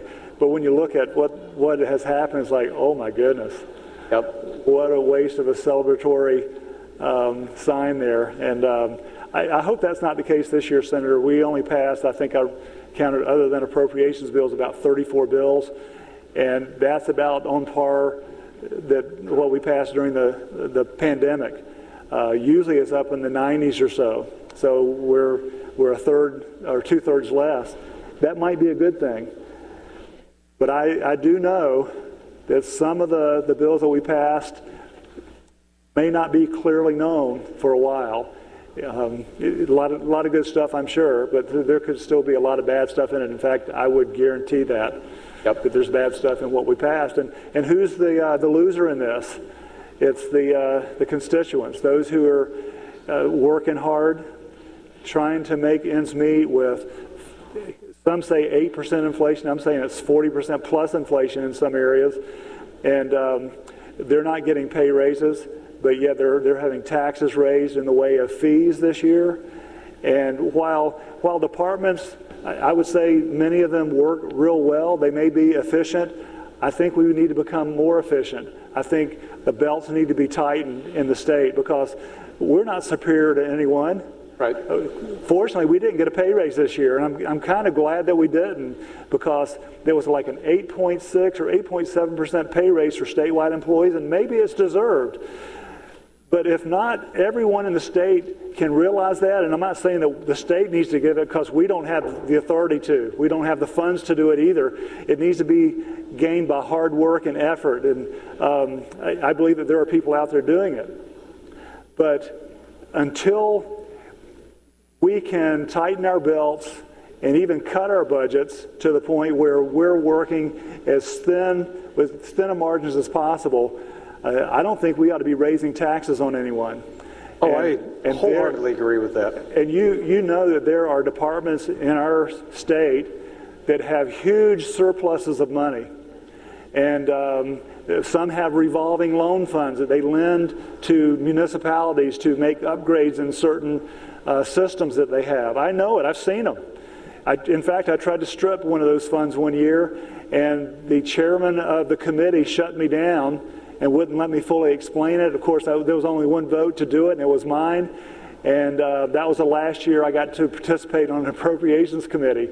But I think it takes people standing up against the tyrannical things that we're looking at. I mean, we're not under King George by any means, but when we have the General Assembly saying, well, you know what, fees haven't been raised since the 1950s or the 1960s or whenever it is, we need to raise the fees. No, you shouldn't raise the fees on somebody just because the fees haven't been raised. Right. How did you get by on the last 40 or 50 or 60 years? You take money from another fund to fund it because they've got that money, or otherwise it'd have been out of business. Yep. So that wasn't the case. And I didn't sit in on all these hearings, but I still think that we need to advocate. We need to push really strongly for and advocating for the people who elect us to say, look, we're not going to raise any taxes or fees until we get a handle on all the money that's being spent by our state agencies. And if they're doing a good job, okay, maybe we'll consider it. But not until we've scrutinized every single expenditure and every single dollar they take in to see if they're actually... In fact, let's call for an audit right now. Mr. Auditor, I'm calling on you to audit every single state department, and it needs to be done as quickly as you possibly can. We need to put that in writing so it'll be fresh, and it's going to be a lot of work. Probably not going to be well received, but we've got to do that for the sake of our constituents. Well, and I think just the way our budget process works today, just how it's set up, we're at a complete total disadvantage to ensuring we're able to scrutinize where every single dollar, is spent. If you look at states like Texas, they do a 2-year budget. So they have an off year. I think that would be tremendous for us to be able to. Now, who is doing that, Senator? Texas. Texas does that. So, could you imagine if Missouri did a 2-year budget this year? Then in our off year, $1 billion. Is that what it would look like? $100 billion. $100 billion. There you go. But in that off year, you then take those budget committees and then you go through and you actually line for line go through and scrutinize the level of spending, have those departments come before you and justify the expenditures. That's an idea worth considering. And I think that would definitely put us in a much more, I don't know what the best, a much better position to be able to make cuts where necessary. I think that's what we often overlook, is the fact that we're not making cuts, we're not looking into the actual operating budget, we just continue to increase year after year. And I think it's to the detriment of the people that we represent.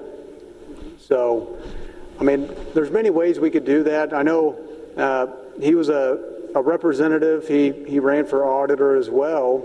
Yes. He got in the budget doing a comprehensive audit. I think of Department of Revenue, and they found just substantial levels of waste, redundancy and the staffing, where you could have made huge cuts in staffing and Department of Revenue wouldn't even have known that they were gone. Yeah. And that's what their findings were. Maybe that's what we need to do is even hire outside auditing firms, because the state auditor, I mean, I don't know, with their level of capabilities, would be able to rise to the level of going into all those departments on top of all the other additional things that they have to do in their duties and responsibilities. They have certain mandates, but I think it's something that needs to be considered very seriously. Even if they had to bring in some outside agency, don't you think there's probably some money that could pay for that? Oh, sure. There's probably several $1 billion left over that wasn't appropriated.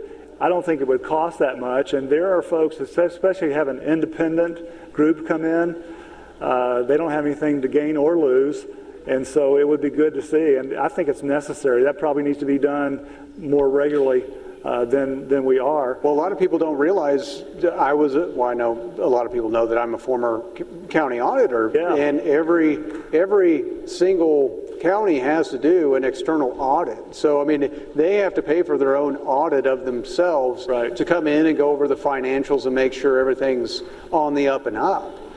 So to say that state departments, forcing them to have to, within their budget, do that comprehensive auditing each year, present it before the committees to have them be able to look through it. I know there are audits that are done, but that's the thing. At the end of the day, are we actually looking at them? Are we actually doing anything about it? Or are we just kind of like a bill like this going to throw it in the trash and move on and not do what we know needs to be done? Well, if the audit is done and there's no corrective actions taken, why spend the time doing it? But I believe we're in a situation now where, with the inflation and the people who are actually hurting financially, we need to take a close look at the spending. And I think it's just a prudent thing to do. And there shouldn't be any qualms expressed about it, because don't we talk about being efficient? And the government should be efficient. I believe we all agree that taxes are necessary. But I believe, and I know others do, that we should not be collecting any more taxes than necessary, and we shouldn't be having any more government than necessary. The smaller the government, the better. I agree. Well, the countdown is on, so we're down to 50 minutes, Senator, till Sunny Die. Now that clock looks like it might be just a tad fast. It looks close to... I think it is, yep. But I've got 5:09. That one looks like it's 5:11. Yep. And so we are getting close. And I imagine there's some other negotiations going on, but I haven't heard anything about what's been done. Have you heard any news? I have not heard any news. I believe what's happening is exactly what we're doing right here until the end of session, unfortunately. Well, I have a few other amendments. I guess I could talk about them, and maybe the senator from the second might want to chime in too. But there's lots of stuff. In fact, one of them you talked about. Let me find it here. Well, let's see. I had one on vaccines, I thought. But I've got one on, let's see, that we failed to take action to afford homeschooled students the same opportunities to participate in extracurricular activities and sports that all other Missourians enjoy. That particular push has been on since the time I joined the legislature 11 years ago. And unbelievably, it's still not been dealt with. And I know that the senator from 32nd employs a young man whose family has been fighting for that for years, the Speaker family. And they have one of their sons is actually playing football and basketball for their local public schools. And an outstanding athlete, does real well, works hard. And I'm impressed with their family and how diligent they've been in coming to the Capitol regularly, and now Zeke is down there working in the center from the 32nd. Thank you very much. Now, he's done a tremendous job. I'm always jealous of his capability of tying bow ties. I know that's something he wears day in and day out, but I know he's a tremendous asset to her office, and it's remarkable to see him flourish and being a part of the coming down here. And it's not every day you get to see kids, teenagers come down here and testify before a committee. But I'll tell you, the Speaker boys for years did an amazing job. Well spoken, yeah. Just really pleading their case as to why this is an amazing thing. It's a great thing that their family is paying taxes to that local district just to allow them to be able to come play sports just like any other kid does. Yeah. And to think that it takes years and years and years to get something good done if you don't have this expansive special interest behind you pushing something. Yes. There's another school-related amendment that I have, and that's that the Senate adjourned, having failed to take action to give control of school districts back to the local school boards without excessive and damaging interference from the Department of Elementary and Secondary Education. And that's prompted with the premise that school boards really don't control like they should. Yeah. And who's in control is the Department of Elementary and Secondary Education. And even though we've known that for decades, we don't often take appropriate action to reverse that course. So the senator from Newton was taking the bull by the horns, and unfortunately she was shut down. And hopefully she won't lose heart. She'll come back next year and take up that fight once again. Well, I think one of the biggest things that was astonishing to me this session was to find out that DESE has over 1,800 employees. And to me, I can't even wrap my head around the need for that level and that many employees in a state department that really is just an administrative sort of department that's not really doing a massive amount of function in terms of like something like a MoDOT or Department of Revenue that's has many moving parts. Right. DESE that is just trying to make sure that school districts are things are happening properly according to the state. 1,800. I mean, it's mind-blowing to me that it's that level, and that's one I think we really need to go in and take. That audit would be really interesting to see, because I bet you they've got so many duplicative services that they could probably take away half easily and still not be hurt, and that would save a tremendous amount of money. It'd be one thing, like, one of my favorite movies growing up was, when I was younger, was Office Space. I don't know if you probably not watched that movie, but they have a part in this movie where it's a technology company. What was the name of the movie again? Office Space. Office Space. Haven't seen it. So, and they hire this outside firm to come in and kind of do a comprehensive audit, and they go through and they interview the employees and kind of give some the can and which are essential and which aren't. And I think of this clip in this movie where they're interviewing a guy, and he's like, well, what do you do? And he's like, well, I take the TPS reports and I take them to processing. He's like, so you actually take the reports to, he's like, well, no, my secretary does that. And he's like, well, okay, but then what is it that you do? And he's like, well, I admit it. And finally he's like, just loses his mind, and he does nothing, and then was one of those. So I just wonder, in reality, I know that wasn't as funny. You have to see the clip. It's much funnier. But I just wonder, with a lot of these government jobs, that we have so many duplicative, positions that, man, we're paying a lot of money for positions that have no rhyme or reason to even be there. Let me read another one or two here real quick. The state Senate adjourned after having failed to take action to enact significant personal property tax relief for over 6 million Missourians. Now, there's another one that I know there's a lot of consternation about that. And I understand, because municipalities, they exist because of the taxes that are collected, and a lot of that's because of personal properties. We rent the things we own, whether it's a boat or a tractor or a car or a trailer or whatever. Even the land we own, we rent it. We stop paying it, we can lose that. So I understand that this is the way that they source their existence, but they need to start looking for alternative taxing sources. And I personally believe, because we all purchase things, we consume items, there's the central place we ought to do it. It ought to be a consumption tax. And some will disagree, because if you don't purchase the same amounts, that could go up or down. But we need to be cautious in our spending. Governments, municipalities need to be cautious in their spending. And it's to protect the people. And so we need government, but we don't need as much as we got. Here's another one here. The state Senate adjourned after having failed to take action to allow control of St. Louis Police Department to curb the epidemic of violence in that city. The senator from 2nd tried to address that, and it wasn't a priority. And so he was shut down on that one.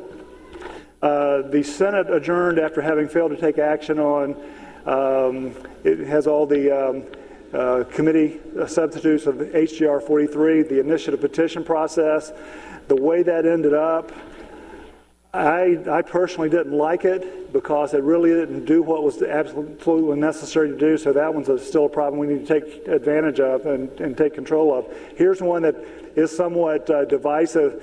The state Senate adjourned having failed to take action in the budget or elsewhere to prohibit the use of diversity, equity, inclusion, and belonging initiatives in state departments. That's one that will get both sides involved. Here's one last thing. No, I already talked about it. So anyway, any final comments, Senator? Well, no, I think the personal property is one that we have been trying to address for years and years and years. I did, while I was even in the House, try to address. I know, like you said, it's tied to a lot of essential forms of government. But I think that's the genius in its development. Let's tie the most essential forms of government that we have to the most egregious forms of taxation that we possibly can. I mean, one that's the antithesis of the very form of government and why we even have it. The life, liberty, property. I mean, unalienable. I know unalienable, but it's unalienable. One that you can't place a lien upon. That's a good way to say that. I wish people need to rephrase how they unalienable. Can't place a lien on it. Because the Constitution, our form of government, is protecting people's rights and liberties and freedoms from government. Right. So if we have a system of taxation that allows placing liens on your life, could you imagine if you had a life tax? Yeah.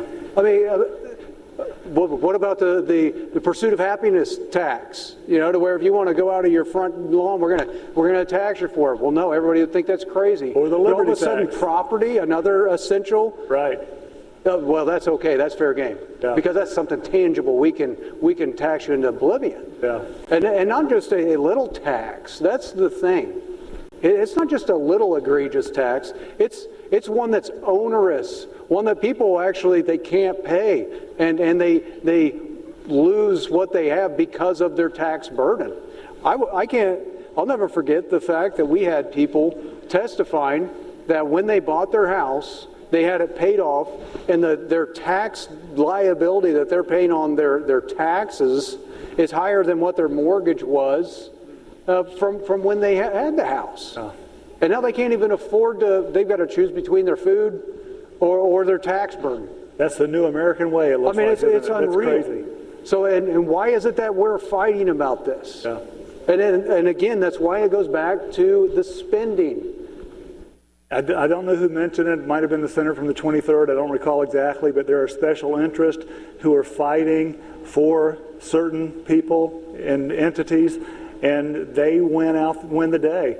It's almost like whoever can pay the most is going to win, and that's not the way this system was established. I will tell you, it's probably, I get more comments when people find out that I was the original sponsor of the permanent trailer tag. Where you can actually go and get a permanent trailer tag and you don't ever have to deal with it. I had to do it for years and years and years trying to get that dang thing done. Yeah. Because I met so much opposition. The simplest, most friendly and efficient way to license, and you never have to deal with it again. I like it. That's good. But it took years for me to do it. Yeah. And the fight, and I was just like, how is it the easiest, the streamlined way we can do this? Yeah. Why does it always meet the opposition that it does? And I think it's anything that honestly, I think people would be rejoicing. It's always the ones and policies that people would rejoice most over are the most difficult to pass here. Why? Because the people who rejoice over it don't have the capability to come down here and lobby every single day. And that's the competitive, unfortunate competitive disadvantage the people in the state of Missouri have as opposed to here. I just think it's funny. People are tweeting. I don't look at Twitter a whole lot, but this tweet just came in and said, now we know what the Missouri Senate accomplished by returning for the final 3 hours of the session. A lot of bills died, none passed. As a senator from Lawrence, filibustered the Journal. And so I'm glad that you went along with that time and the conversation. I've enjoyed it, Senator. I learned a lot of good things, and I appreciate the stand you take. Yep. And so, if you don't mind, I'm going to end this and then maybe see if I can inquire the senator from Johnson. I had the floor. I believe I inquired of you, Senator. So did you really? I did. Okay, so, then you take it, and then who are you going to? We'll have to ask Mr. President who inquired of who. I don't remember. Senator Cass has the floor. Yeah, I was going to ask the senator from Johnson, who's not really in Johnson anymore. But anyway, take it away. The new senator from Johnson inquires of the old senator from Johnson, Mr. President. Thank you, sir. Mr. President. Cass. To inquire of the senator from Johnson. Senator from Johnson, do you yield? I do. He does. Proceed. Good evening, Senator. Yes, it is evening. 5:23. A little over 37 minutes left until sine die. And here we are. The House, I believe, is standing at ease right now. I'm not for sure what legislation that they're putting through.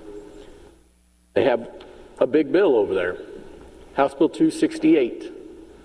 House Bill 268, which was Representative Riley's bill, or is Representative Riley's bill. Representative Riley sent that bill over here as sandbox. I know we've talked sandbox to death. I've had a bill with sandbox. Representative Riley's had a bill with sandbox. Yes, and most certainly, Senator, if I don't mind just speaking on the motion. All right. Well, I'll let you do that, Senator. All right. So thank you, Mr. President. Mr. President, Senator from Johnson. Thank you, Mr. President. Speak on the amendment. Proceed. Thank you, Mr. President. Well, like I said, here we are. We have about 36 minutes left. The House, it looks like, is currently standing at ease. We had sent back a House Bill 268, to them. I don't remember exactly when we sent it back over to them, but it's been quite some time. Original bill was sandbox, and included some right to start language. I know the senator from Callaway and I had been working on this language. He had been working on this language when he was in the House. I've been working on it in the Senate. It'd be really nice to get that passed this year. When that bill came over here to the Senate, we added some things onto it. We put a personal property tax. The senator from 23rd is so passionate about giving some tax relief to Missourians. We also put rural jobs on it. How I became to know about rural jobs was, I think 3 years ago, or actually 4 years ago, the senator from Phelps had actually filed a bill about rural jobs. And when I became the chairman of the Senate Economic Development Tax Policy Committee, I started looking at bills that had been filed and have been heard in that committee in the past. And that was one that stuck out to me about trying to help economic development in the state outside of Kansas City and St. Louis. And I've always said Kansas City and St. Louis are very important.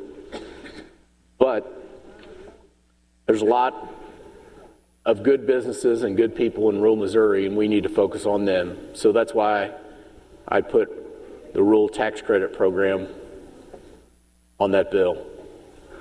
And that bill has been stuck over there in the House and being leveraged to get other things. I'm still hopeful with 33 minutes left in this legislative session that the House will do the right thing and take up that bill with the personal property tax cut, the sandbox, the child care tax credits are on there as well. One of the governor's number one priorities. I know it's a priority for some of the members in this body as well. Take it up and pass it and send it to the governor for his consideration.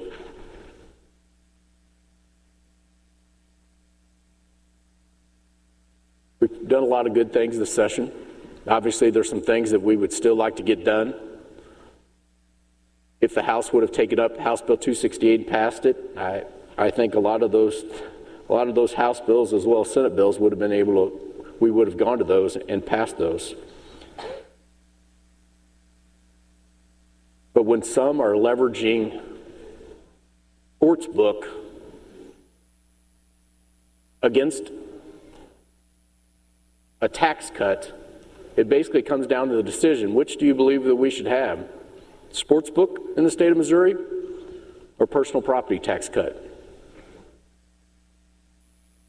I choose personal property tax cut. I've never said that I had a problem with this sportsbook. In fact, with sportsbook, I filed the first bill on sportsbook, I think 5 years ago. And in this body, in the Senate this year, there was more people to file a bill with video lottery terminals than with sportsbook. There were 3 senators that filed video lottery terminals bills and only 2 that filed sportsbook.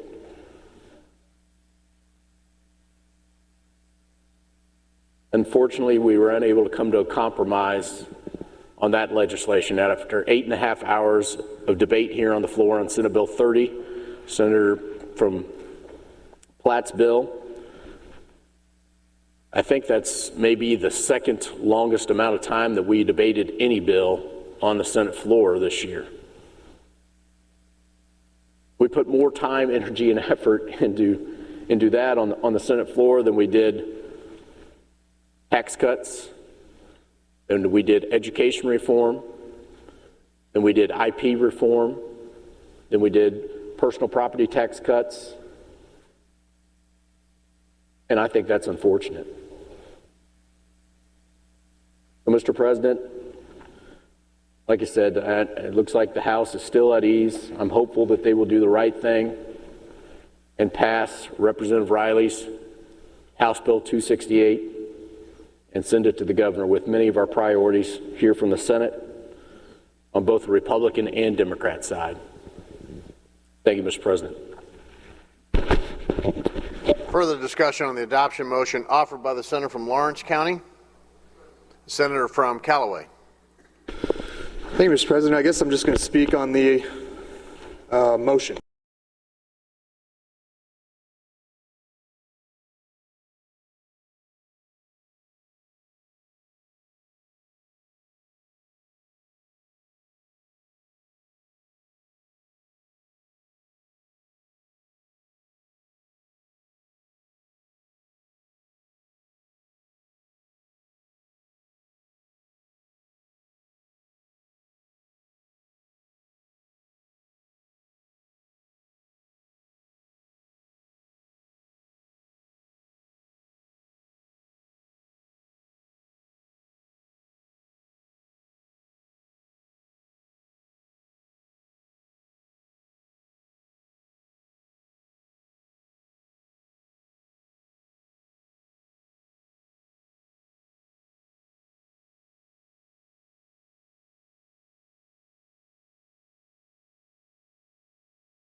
And to sit on this floor and to hear the entitlement, the selfishness of saying just because I have the right bill, it should be voted on.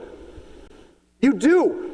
By the way, most of you, Senator from Cass and Senator from Lawrence, Senator from the 23rd, most of your bills, I'm all for it with you. That's why I've gone to bat for you over and over and over this session. And we get here and we get blamed for it when 4 of the last 7 working days have been squandered for filibusters. You have to convince 100 people to vote for your stuff here. You have to get 18 senators. You have to get 82 House members. You have to leave your office in the Senate and respect the other half of this building. You have to leave your office and build relationships. This is a relationship business. And when you come on this floor and you banter about and say everybody is bought and paid for, everybody's doing the worst because they're not aligned with you at this moment, and you haven't built the relationships necessary for them to trust you and for them to allow your bills to go through and all that, that's not on anybody else.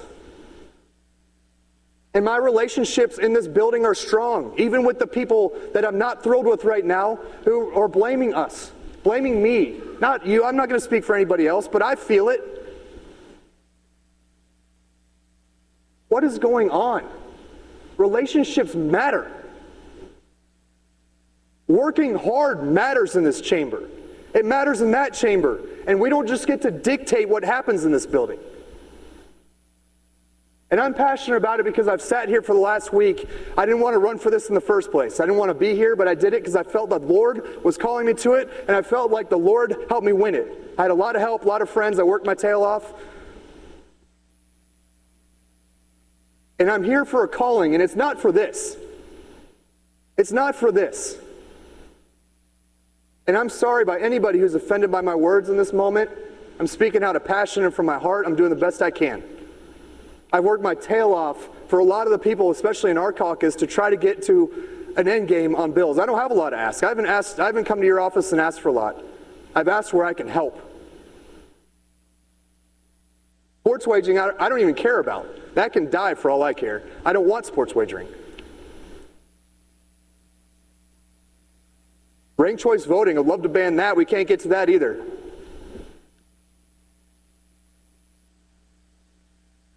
Mr. President, I'm here to serve the people of Missouri, fight for the institution of the Senate, which is bigger than any one of us. I want to make my family and my daughters proud. And I want to walk out of here one day having given it my all. This body isn't about me or anybody in this room.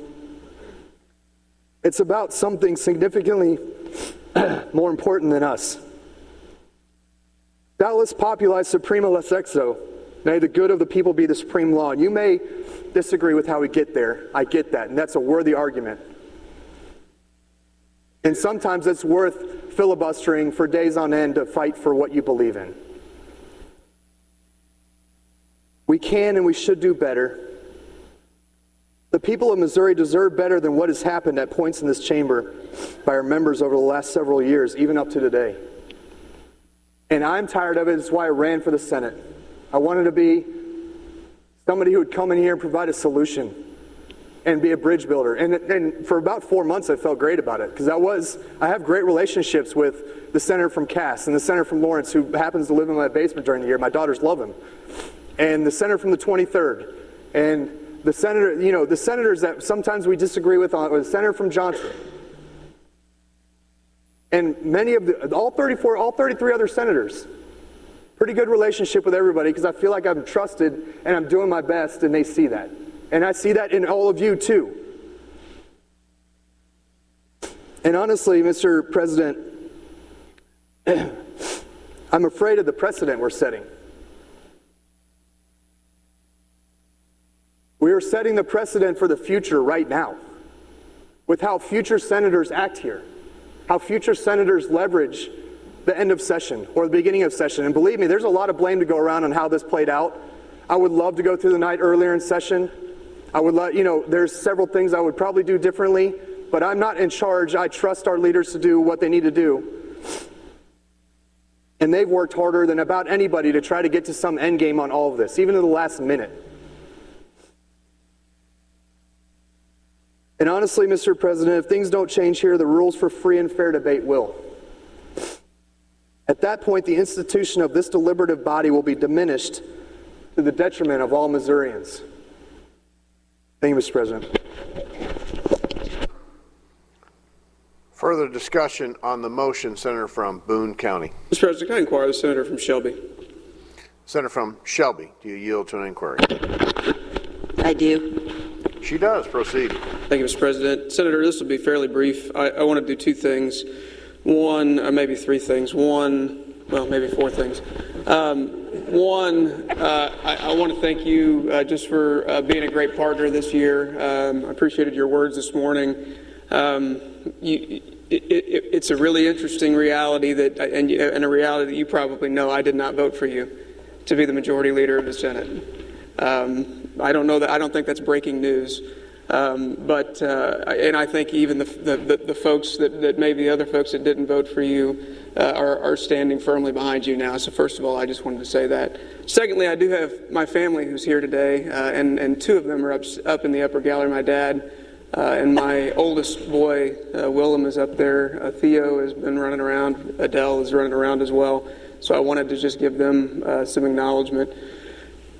The end of session is always tough. I was in your spot for 4 years now in this role, and it's hard. It's just you think you have an idea of how it can go and how you can get through the right things at the right times to not have this log jam at the end, but it just rarely works. And I can't say I know exactly why that is. I would be really frustrated as someone looking from the outside in that didn't understand all the dynamics. But I was in your shoes for 4 years and recognize that it's just tremendously difficult. We had a chance here today, and I'm going to make a motion here in just a second, but we had a chance here today to put together a number of big ticket items. There were offers on the table to do the personal property tax cut, to do the child care tax credits, to do sports betting, to do Social Security, cutting the Social Security tax.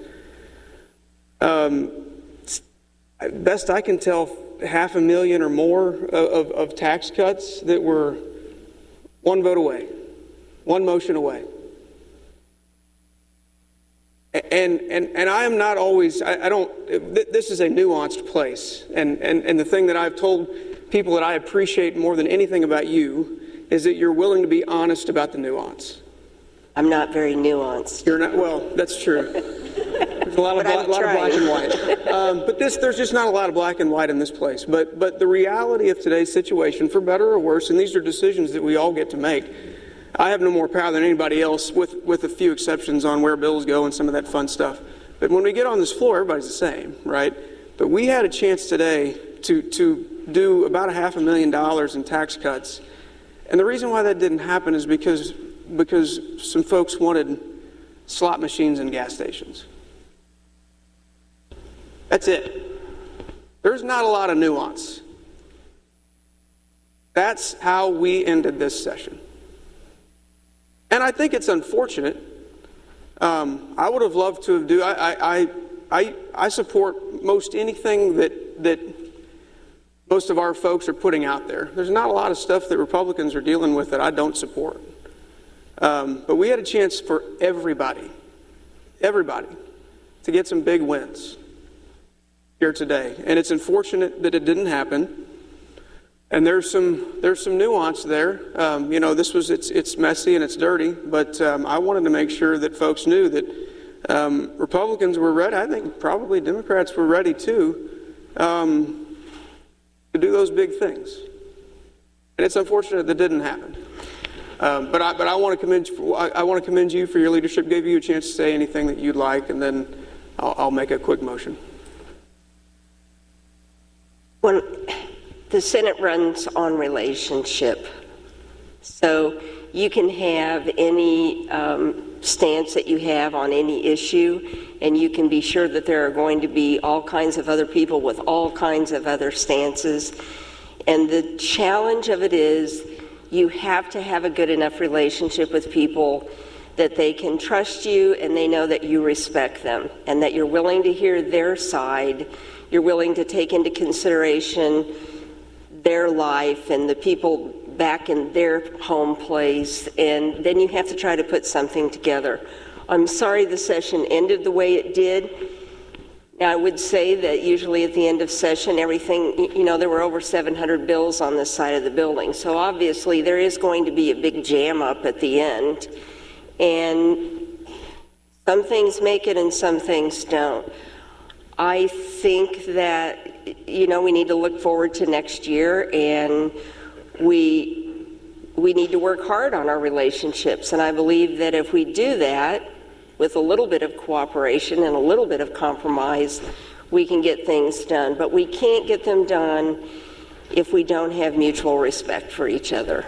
And, I consider everybody in here my friend, and, I'm willing to work hard next year, and I hope that we, come back with a renewed sense of collegiality and an ability to listen and work hard.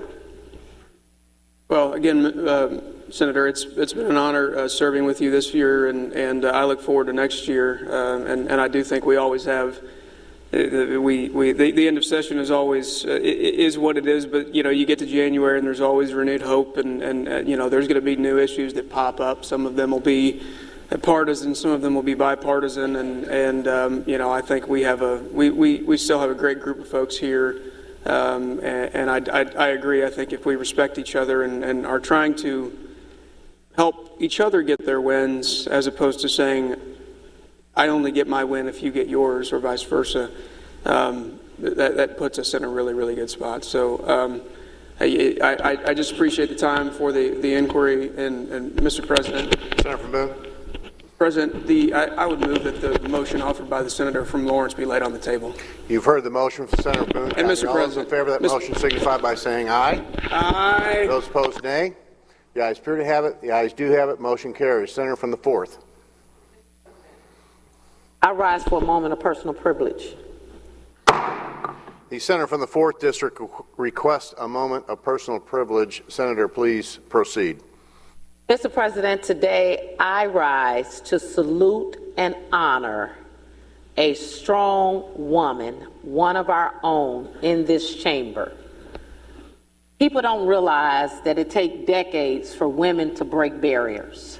But we have broken a barrier in the Missouri Senate when we elected, I'm going to say we, the first woman floor leader in this Senate. So I want to say this. On this special day, we honor you, a leader and a mother, strong and true. Your tireless work and dedication are an inspiration to our great nation. As the first woman floor leader for Missouri Senate, you blazed the trail for others to follow and represent. With grace and wisdom, you guide us through, and we're grateful for all that you do. Your love for your family shines brightly, and your devotion to your state is mighty. So on this Mother's Day, we want to say thank you for being a role model in every way. May your day be filled with joy and love and blessings from the heavens above. You're a true inspiration and a cherished treasure, and we wish you all the happiness and pleasure from all the women senators in this chamber. Happy Mother's Day today, and we give you a spa day on us. Senator from Shelby.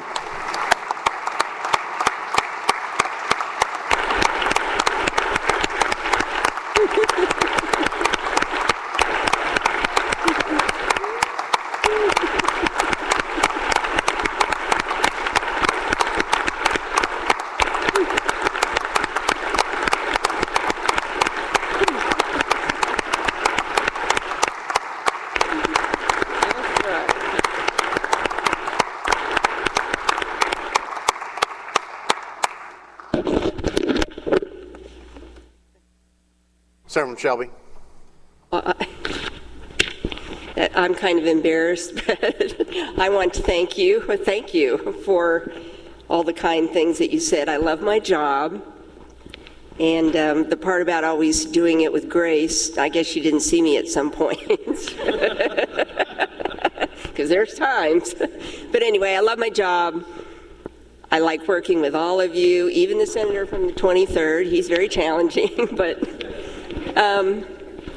you know, that's the good part about this job. Everybody here is smart. I tell people that. Everyone's smart. Everybody's got their own background, and it's a constant challenge. So I really appreciate it, and thank you. Further discussion on the motion before the body? Hearing none, Senator from Shelby recognized to close. Close. Senator from Shelby renews her motion that the reading of the journal be waived, but it be approved as though having been fully read. All those in favor of that motion signify by saying aye. Aye. Those opposed, nay. The ayes appear to have it. The ayes do have it. You have approved the journal. Senator from Shelby. Thank you, Mr. President. We will go to the business of announcements. Hearing no objection, the order of business will be announcements. Announcements. Senator from Shelby, do you want to announce what day you're going to take the spa day? Yeah. No, but I do have some announcements. I want to announce that we will have a technical session on May 22nd at 10 a.m. And there will be bill signings on May the 30th. And with that, the Senate is adjourned. Oh, I'm sorry, I have to make it. I move the Senate stand adjourned until 10 a.m. on May 22nd. You've heard the motion from the Senator of Shelby County. All those in favor of that motion signify by saying aye. Aye. Those opposed, nay. The ayes appear to have it. The ayes do have it. The Senate shall stand adjourned until May 22nd at 10 a.m. Have a safe weekend. Happy Mother's Day.